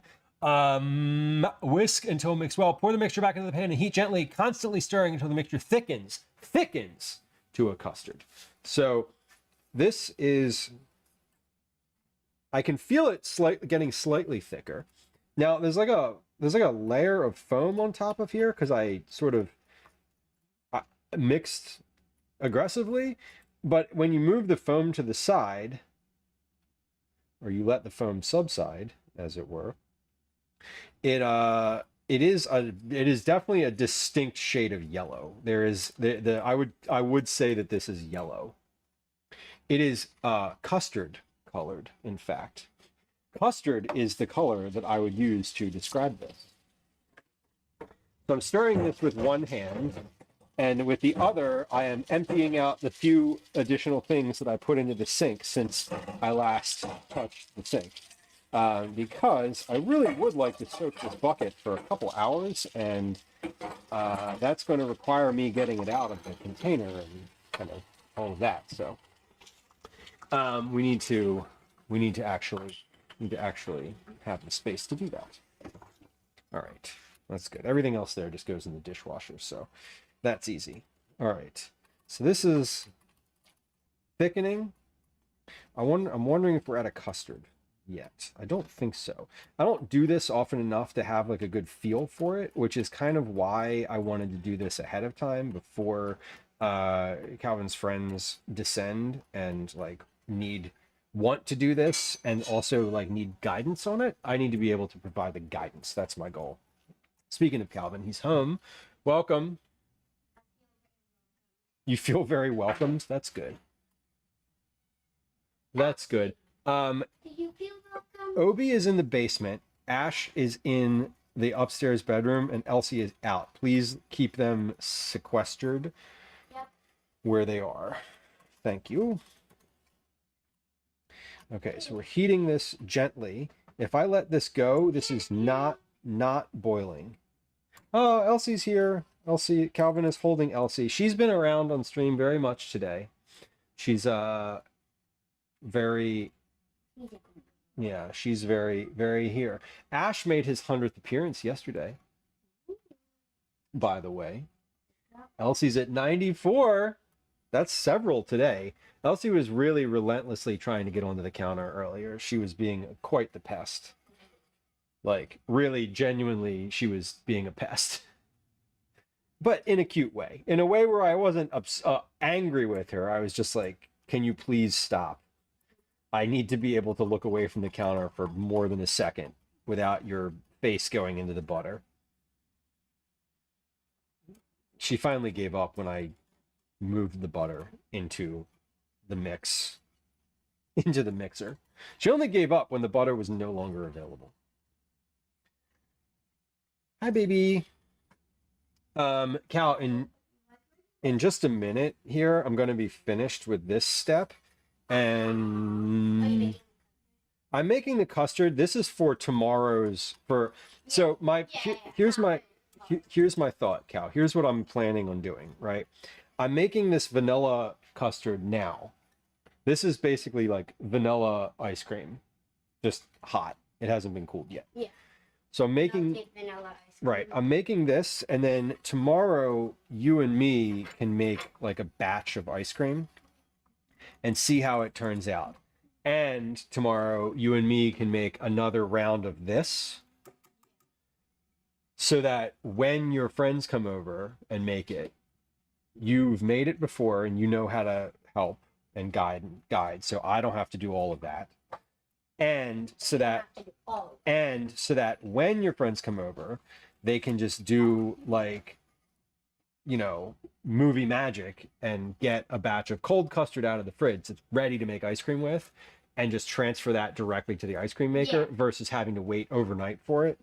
We Right. make a video Yeah. of us making it, then we put it in the fridge, and then we take it out. Yeah, that would be fine.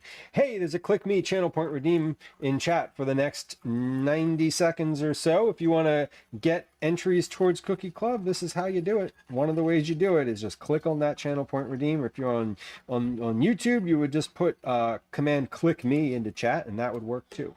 All right, so we're looking for this to coat the back of a spoon nicely. It's almost pretty much there. I'm gonna give that another couple minutes here. Just it doesn't feel quite thick yet, but it's also quite hot. So that's the sort of, that's the thing, is it is warm. So I feel like the whisk has maybe perpetuated the bubbles a little too much. So I think I might move to the spoon to help some of these bubbles collapse Oh, a bit. Elsie. But maybe we'll see. I might just stir this a little slower, because it's not bubbling, so we're not simmering. Am I getting any steam off of here? There is just a very little bit of steam coming off here. Let's let that sit for just a moment while I check the directions. Do not boil, it says in capital letters and bold. When you see a film form over the back of your spoon, remove the saucepan from the heat and let the mixture cool completely. Okay, so we're almost, I would say we are almost there. This is the part where I'm not quite sure, right? Because I don't do this. This is not a familiar process to me yet. It's not fully familiar. I've made ice cream a couple times, on stream a couple times. But it's one of those things that happens infrequently. So every time I do it, it's like, it's like a new, I have to remember how to do it, right? It's not like making pasta, right? Which I just know how to do. Or making pie dough. Like making dough for quiche, easy, no problem. I got that. Like that's on lock. Pasta is the same way. Pizza at this point is the same way. I've made it frequently enough and done it the same way often enough that it feels familiar. Some of the ice cream recipes in that that I was looking at don't require this step. There's no eggs. There's no like tempering of any ingredients either. You just put everything in the mixer or the maker rather, the bowl of the ice cream mixer, and you just start the mixer, which is kind of nice. I like that there are recipes out there that don't require this like heating and cooling process, because this is definitely a labor to get this done. All right, this is feeling a little thicker now, so let me kind of give this another look here. So when a thin film forms on the back of the spoon, is that a thin film? It's not like pudding yet, but I don't want it to be like pudding. It is maybe just a little bit more here. I wish I'd have timed what I was doing. That's what I should have done. I should have put a timer on this so that I knew. I should have tracked what I was doing, the time and the temperature. And I can always go back and like look at the timestamp on the stream to do that, which I do occasionally when I'm doing recipes, or like I'm trying to figure out how long something took, or how what I actually did. It's one of the things that I get value out of when I'm working on a new recipe, specifically for myself, that I'm not following something. I'm just like, oh, I forgot to track that thing. Usually what will happen is I will go back and watch the VOD where I was doing it, and I will have said it out loud. And that's super helpful. Okay, this is, the bubbles are clearing up here, so you can actually see a little bit more of the color. The bubbles are starting to break apart, and we're starting to look more like a custard. More like a custard. Calvin says, can I have snacks soon? Yeah, when this is done, then I'm going to be like moving to cutting those cakes open and trying them. I don't know, Cal. I'm literally talking about how I don't know how long it's going to take. I'm looking at a calendar. Okay. I know you're not listening, but I have said it several times that I don't know when this will be done. It's not going to be 20 minutes. It's going to be probably less than 5. Okay. But I don't know. Fudge Darling, welcome. Hello. Oh man, we are close to 10,000 check-ins. We're not going to hit that today. Unless something weird and unprecedented happens. We're not going to hit 10,000 today, but we're going to hit 10,000 check-ins probably in I would say 3 streams from now. I don't know how many we get per stream. I actually don't know, but we that was the 9,858th check-in. So we need 142 check-ins, and we'll be at 10,000. There is nothing special for the 10,000th check-in. The 10,000th check-in, you will get a screenshot of your name being the 10,000th check-in, and I will probably be I will be very excited. No, it is not a Cookie Club entry. There is no value to you as a viewer in the grand total number of check-ins. There is value in your individual number, but the value as a whole is a collective value. There is no individual reward for being the X numbereth of a check-in.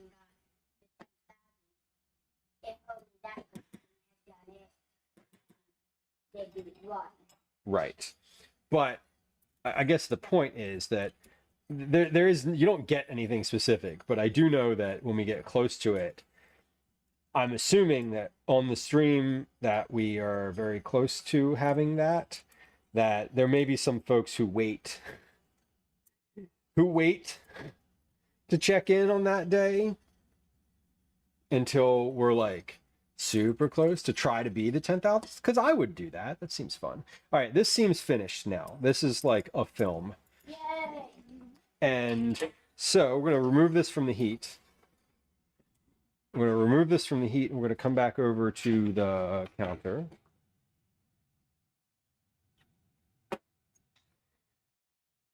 Okay. Do not boil, or the mixture will curdle. When you see a film form over the back of your spoon, remove the saucepan from the heat. Let the mixture cool completely, it says. So we're at the phase of like, we need to just let this be. When the custard base is completely cool, stir in the heavy cream and transfer to a chilled bowl. So I am making an assumption here that I just let this cool in the pot because it didn't say otherwise. I'm putting the pot directly on the counter for a few moments so that, because this is one of those pots that has a heavy, thick bottom on it that gets, it retains heat. And I don't want this to continue heating necessarily. So I am putting it on the counter, which is cold, so that the conductive properties of, stone and metal will work their magic and the bottom will cool off quicker. But I'm going to keep stirring this for just a moment here. Time check, 15:42. So we have 28 minutes left before I need to end stream. But that means two things. One, it means that I would like to open up the ice cream maker and at least pop that into the sink and fill it with water, because I know that needs to happen. I want to take a look at it and see what it looks like, kind of ooh and ah over it. Then we're going to handle some snacks. We're going to pop these cakes out and try them. Yay. And we'll do that. Yeah, we'll do that. We'll do that in just a moment. So let's open this ice cream maker first and take a quick peek at it. It should be pretty straightforward. I don't think there's any surprises here. I know. is that the ice cream maker? Yeah, we're going to. That looks like the one. It kind of looks like the one we had before, but it is different. It's the same price and style as the one we had before. So, Camille, yes, we like to see it. This is the Elite Gourmet 4-quart vintage wood bucket electric ice cream maker. We're gonna open this up. Not sponsored. I purchased this with my own money. Elite Gourmet, if you're watching, you're not watching. It doesn't matter. You're not actually watching. But if you are watching and you wanna, I don't know, you wanna whatever. You want to refund me for this? That'd be awesome. But otherwise, no, I'm just kidding. I was going to buy this anyway. This is one of those things where I did a bunch of research on my own. Kind of seemed like they all were crappy. So all of the ice cream makers that were not commercial ice cream makers that are hundreds of dollars had tons of good reviews and tons of negative reviews. So we're just going to see how it goes here. Let's get cooking, it says. Shop Elite Gourmet. Great.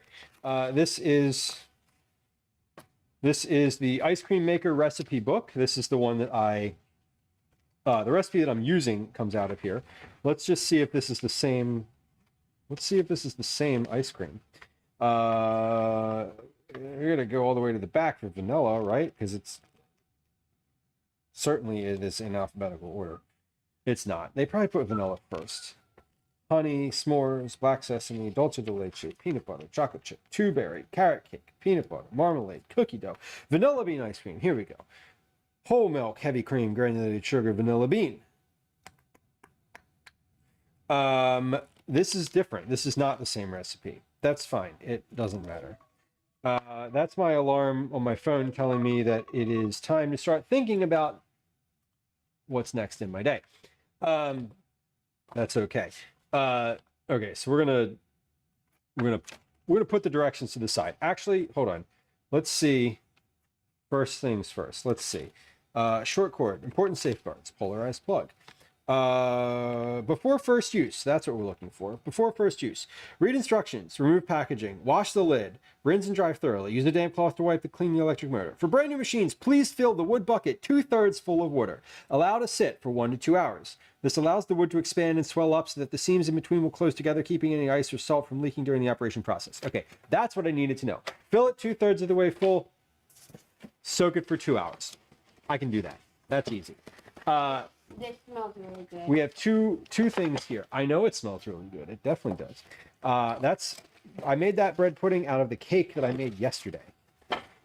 So not only is it bread pudding, it's also cake. I got this model though, because this model for the kiddies comes with a hand crank. We're gonna give them something to do tomorrow Saturday afternoon. Oh, I thought you said kitties. No, kiddies, children, you. Hand Hand crank, but Dad, we want an iPad wallet. Twig mixes. iPad wallet? While. Oh. Anyway, I didn't get the hand crank for myself. Also, I don't.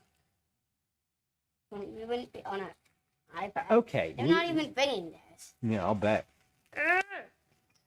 We don't need As to. I help. Yeah, as soon as you help, I start pulling because I don't want any help, and I just want to do it all myself. Please don't break it. Okay, what is this? This is the electric motor. So it does come with an electric motor. You can use the electric motor, I guess. I do think hand cranking it would be fun because, you know, it would certainly be an experience. Fun may not be the right word, but it would certainly be an engaging experience. So please don't do that. Thank you. This is an electric motor, on, off. Seems pretty easy. I do know that this one will stop. It will stop churning when it thinks the ice cream is too thick, and that's why they have the hand crank. So that if you want your ice cream to be thicker, you take the electric motor off, you pop the hand crank on, and you keep it going. That's the reason. Here's the blade, the paddle blade. So this sits in the bucket. The bucket itself moves, so the bucket spins. The actual blade is stationary. It's kind of it's weird. It's like the opposite of what most things are. Yeah, it's the opposite of what you think would be happening, but it is in fact a normal operation for most ice cream makers. I don't know what this part is. Hold on, something didn't fall off of here, but it definitely came off. That seems okay. That seems like it fits over there. We're going to read all the directions, by the way. We're not going to read them all today. I am personally going to read them before. Oh, yeah, it just goes in there. I know. Oh, that must sit on the bottom of the bucket like that, and it probably sits inside of it like that. I'm smart. This happens to, I know this is the lid, and then this does something.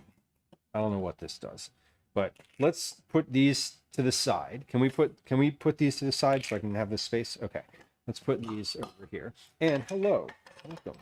So this is all parts, which is nice and welcomed. This, what is this? Oh, this is a masher. This does something. Again, we are going to read all the directions for this, or I'm going to read all the directions. We're not doing that on stream. I'm just opening it right now. Just kind of seeing what comes with it. This is some sort of like handle. This does something. What does it do? I don't know. It does this. Okay, and then this is the big piece. This is the important piece. This is the thing that I have been waiting to do something with. So this is a I think it's like this. literal, maybe. This is a literal wooden bucket that is unlined. So when you make the ice cream, this Oh my god.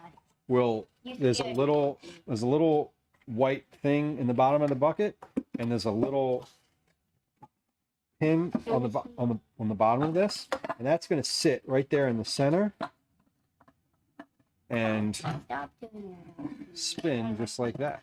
All right, we fill this with ice, but first we got to fill it with water because it otherwise is not going to work. I mean, it will work, but it would just leak a ton because it needs to be cured first. So this is the thing. This seems to be in good order. I mean, it looks fine. There's no cracks. There's no visible cracks on it. It looks to be Wooden. one. There's like one, two, probably eight or nine different pieces around the outside. It's actually like belted with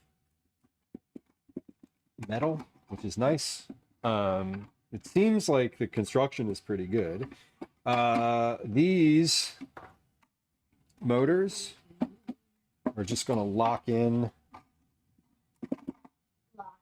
like this. So one on that side locks, that locks, this locks in like that, and then that is super secure.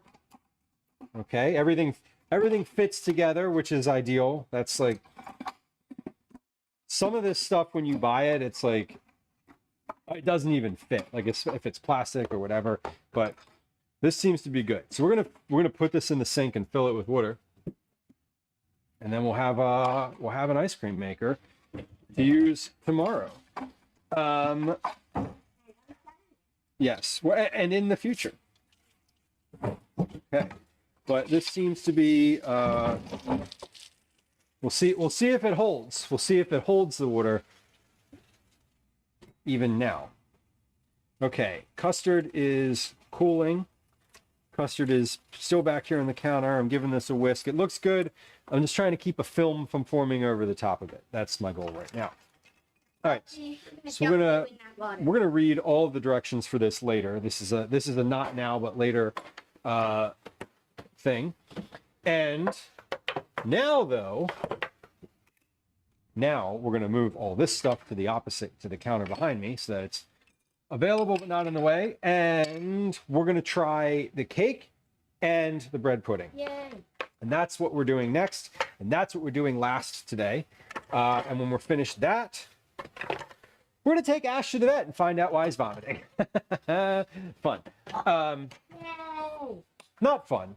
Okay, can you move this cat out of the way, please? This cat is definitely not the right thing to have on the counter in this moment. Okay. Okay. She's on the counter. No, I mean, like, put her down. Okay, please. Thank you. Yeah. Yes, put her down. Just put the cat down. All right, let me wash my hands.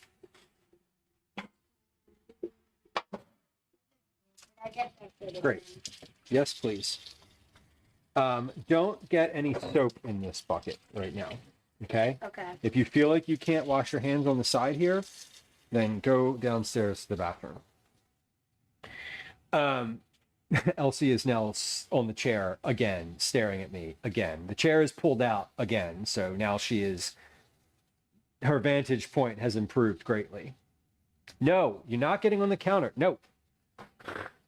The chair was pushed in, Cal, because earlier she was just relentlessly going from me putting her on the ground to onto the chair to onto the counter. No, stop it. Oh my fucking God, this cat. Should I start filling the bucket again? Yes, please.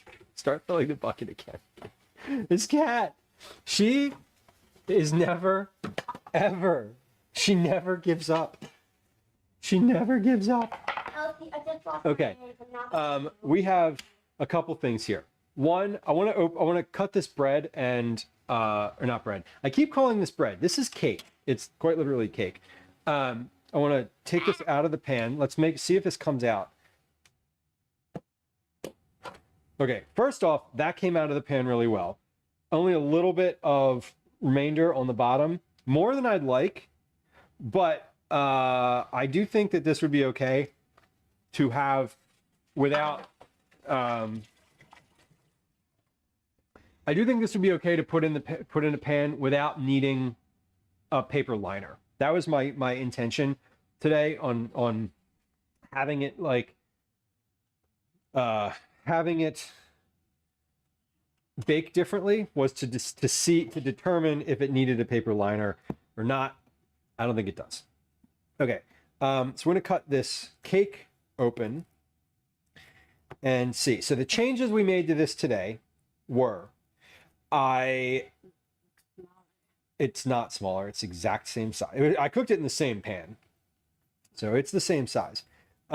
This was I took a quarter cup of raisins. I dropped it from 1 cup of raisins to a quarter cup, or 3/4 cups.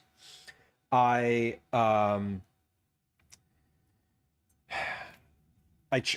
increased the amount of salt in there from 1/8 of a teaspoon to a 1/4 teaspoon.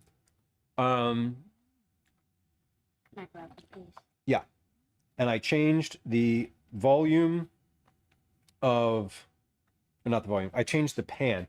So I added 1/8 to a 1/4 teaspoon of salt, 1 cup to 3/4 cup of raisins, and I changed the spices here. Okay, let's.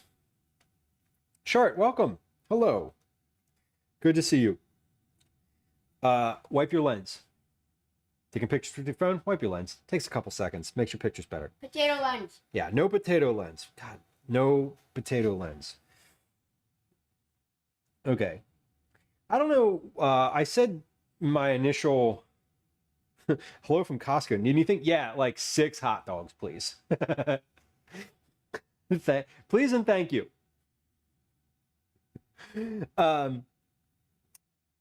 Let's see.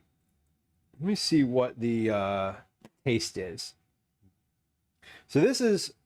Let me get a center piece, because this is sort of the consistency. So this is. I think this might need to bake a little bit longer. I think yesterday I probably baked it for 50 minutes. This time around I took it out a little sooner. I think, but this is. It looks really good. This is a consistency. So still kind of spongy. It still holds together pretty well when you hold it from like the top or the side. Like it's got the density is good. It's a nice balance between like thick and dense and also just like spongy. But that looks really good inside. Happy with it. Happy with it visually. Happy with it like the consistency as it's like on the tray and cutting it. That is much improved. Less raisins. Quite a few less raisins. What do you think? I think it's very good. Very good. It's gone, so. Yeah. I also added more sugar to the top. From 1 teaspoon of sugar to a tablespoon. So the top is way crunchier. I like that part. Okay. So this is a direct comparison to yesterday's. Now, this is a loaf, which is different. It is very different. I baked it for longer, and it is a bit more, is taller, is very much taller than the other one. So I took pictures of that on the tray. I guess I'll just take pictures of this one on the grain cutting board. I don't really care. It's fine. I don't care, and they don't care. Nobody cares. These aren't going on Instagram. These are literally going in the Google Drive folder. So it doesn't. Never to be seen again. Now oh my fucking god, this cat. This cat is so relentless. She is unbelievably relentless. She's also probably hungry, to be fair. Okay, we're gonna slice this open mid cake and take a look here at the same time. Everybody, take a look. This is the loaf cake. I think that looks pretty good. It looks a lot like a quick bread because it's very similar. Oh, looks like quicksand. Mm-hmm. Very, very similar. There's the inside of that. It's also spongy. So you can see when you squeeze it, it bounces back a little bit. I'm going to try a piece of this. Bella says, how do you believe it compares to the other recipe? To the original recipe, I'm assuming, is what is your question. Dad, do you want me to keep filling? No, it's fine. I think it's pretty similar. I think it's probably salty. It's definitely saltier because I increased the salt in it.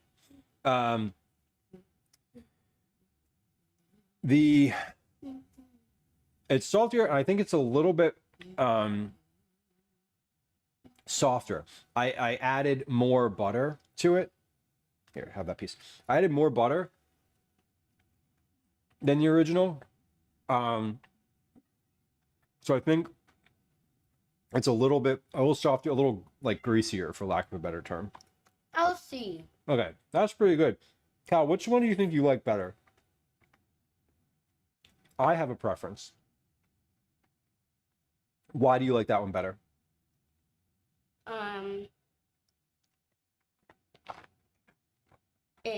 I don't really know. Don't really know. Think about it. Just think about the differences in between the two.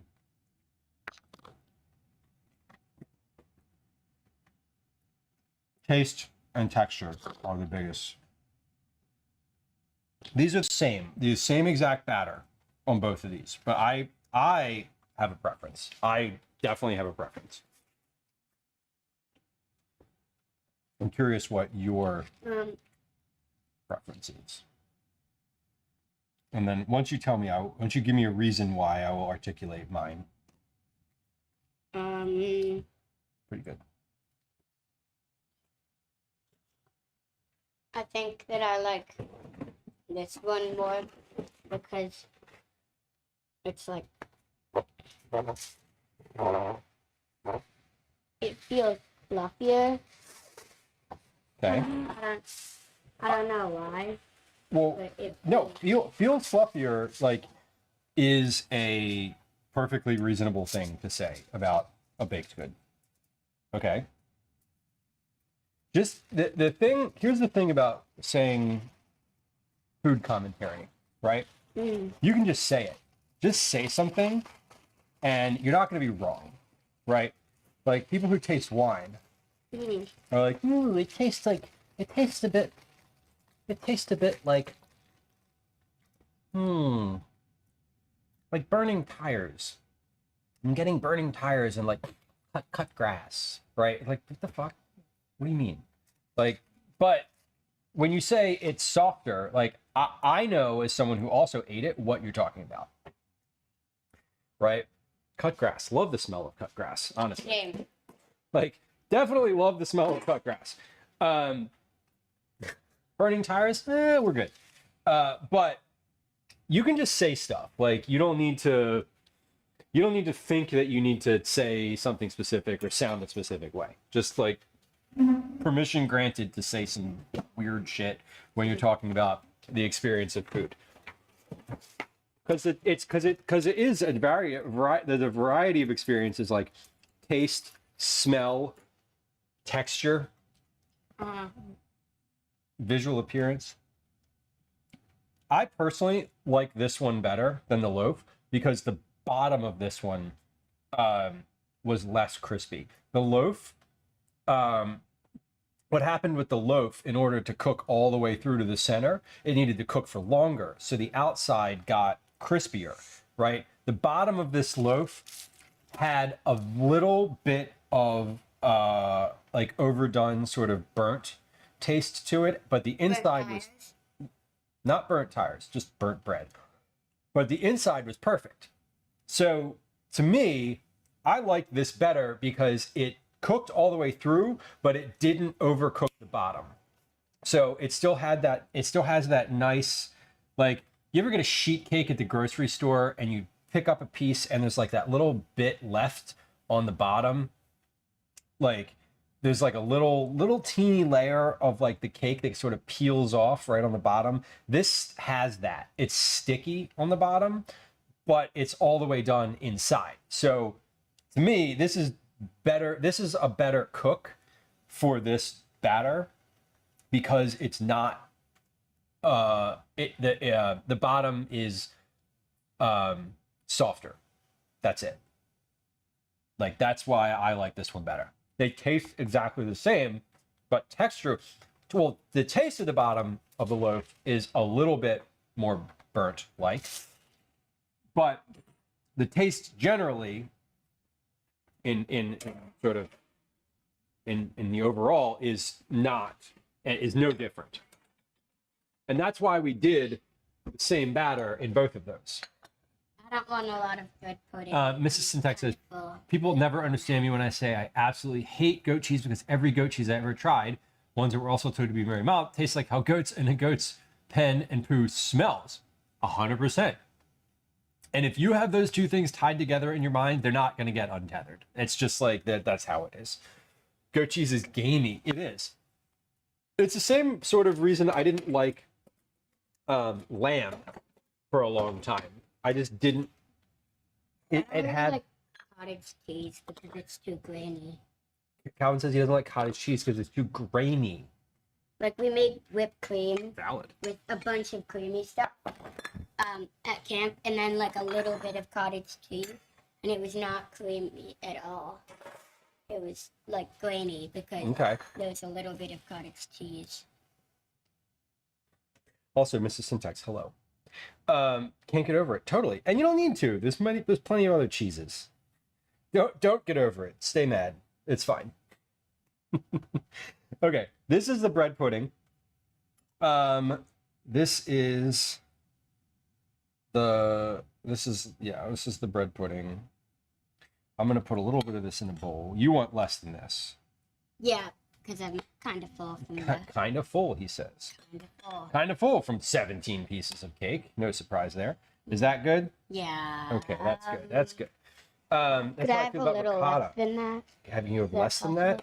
Is it possible to have less? Yeah. Here's what I always want. I want you to take what you're going to eat and eat what you take. So if you want to put less on your plate before you dig in, totally fine. Now this is also dessert, so like whatever. Enjoy. This is my dessert. Can you get me a little utensil out of there too? I'll take a fork, please. Well done. So, yes. One says, random questions, use the same camera for both the horizontal and the vertical stream. I do. It is the same camera. It's actually the same. It's the same video feed. I use a Atom vertical, AITUM, which just creates a new scene. It creates new scenes out of the same sources. Hex, welcome in. This is bread pudding. How damn that's good.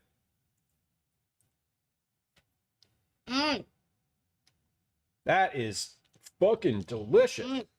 It reminds me of pumpkin pie. Tex, congrats on your check-in. That is your 40th check-in, and that means that you get a cookie complimentary.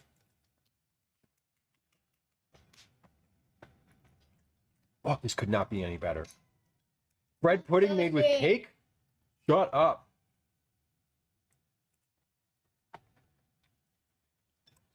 So it reminds me of pumpkin pie consistency. It does. MX Phoenix Dog yesterday on stream made the recommendation. You should just make bread pudding out of all that cake that you made. And this morning I was like, the idea was still there, and I was like, you know what? I'm gonna do that. Let's do that. How do you make bread pudding? Bread pudding is made with milk and eggs whipped up, and you add you add sugar, milk, eggs. You whip all of that together. You add cinnamon, and you pour that over all of this bread, and then you bake it. So you know how we do? It's like French toast, except baked. It's kind of like yeah, it's just like it's basically just a custard. Oh, it's really good. Hell yeah. Both of them do not eat runny egg yolks or olive. Although I too love both of those things. Runny egg yolks kind of freak me out a little bit because it's like raw egg, but like not that bad. Yeah. Also, it's raw flour. They're runny when they come out of the egg. Raw flour. If they stay runny, that means it's still raw. Calvin says it's raw flour that you need to worry about. Okay. Not, It is. I mean, it is, right? it's not actually the egg. He says it's not actually the egg. Listen, it could be both. I don't Yes. know. That's Okay. what they taught me at my professional cooking camp. Okay. I still don't love raw egg. You're allowed to just not Dad, like is the this thing. a drop-off thing? A or is drop-off it thing? You're staying. Well, I mean, I'm going to stay there to see what they say. I have to like give them feedback about what is going on with him. Why?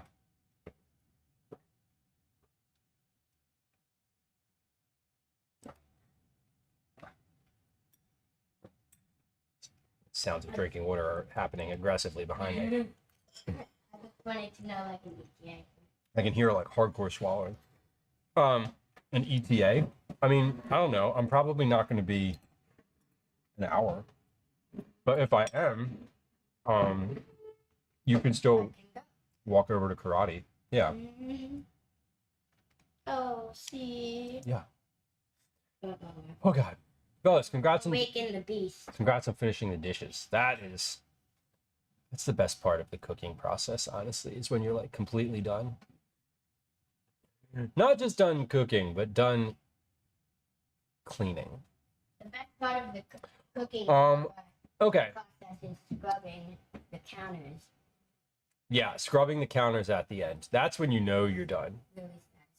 Yeah, that's when you're like, I am absolutely finished.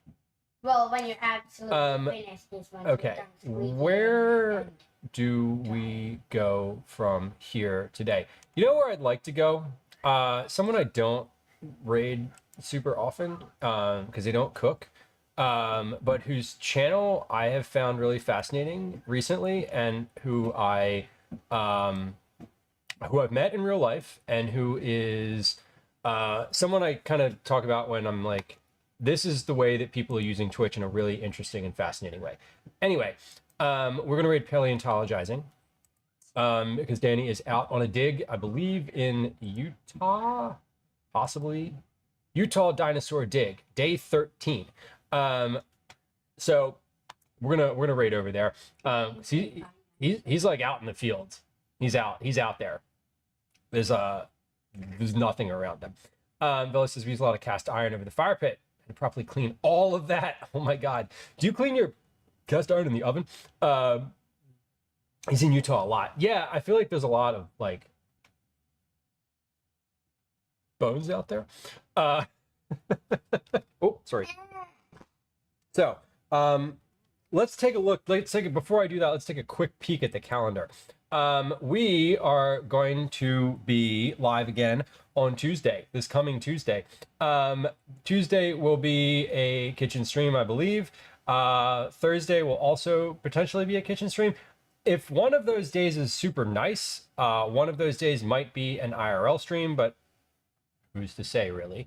I don't know, because I don't know what kitchen projects I'm going to have coming in between now and then. But we'll find out. So we're going to start the raid. We're going to go visit paleontologizing. Paleontologizing is a real-life paleontologist. Danny is out in the field in Utah digging up dinosaur bones. He's a fascinating human and a streamer who is a non-gaming streamer, which we always love. If you are on YouTube, this is where we leave you. I hope you have a lovely weekend and a lovely rest of your day, lovely rest of your Friday.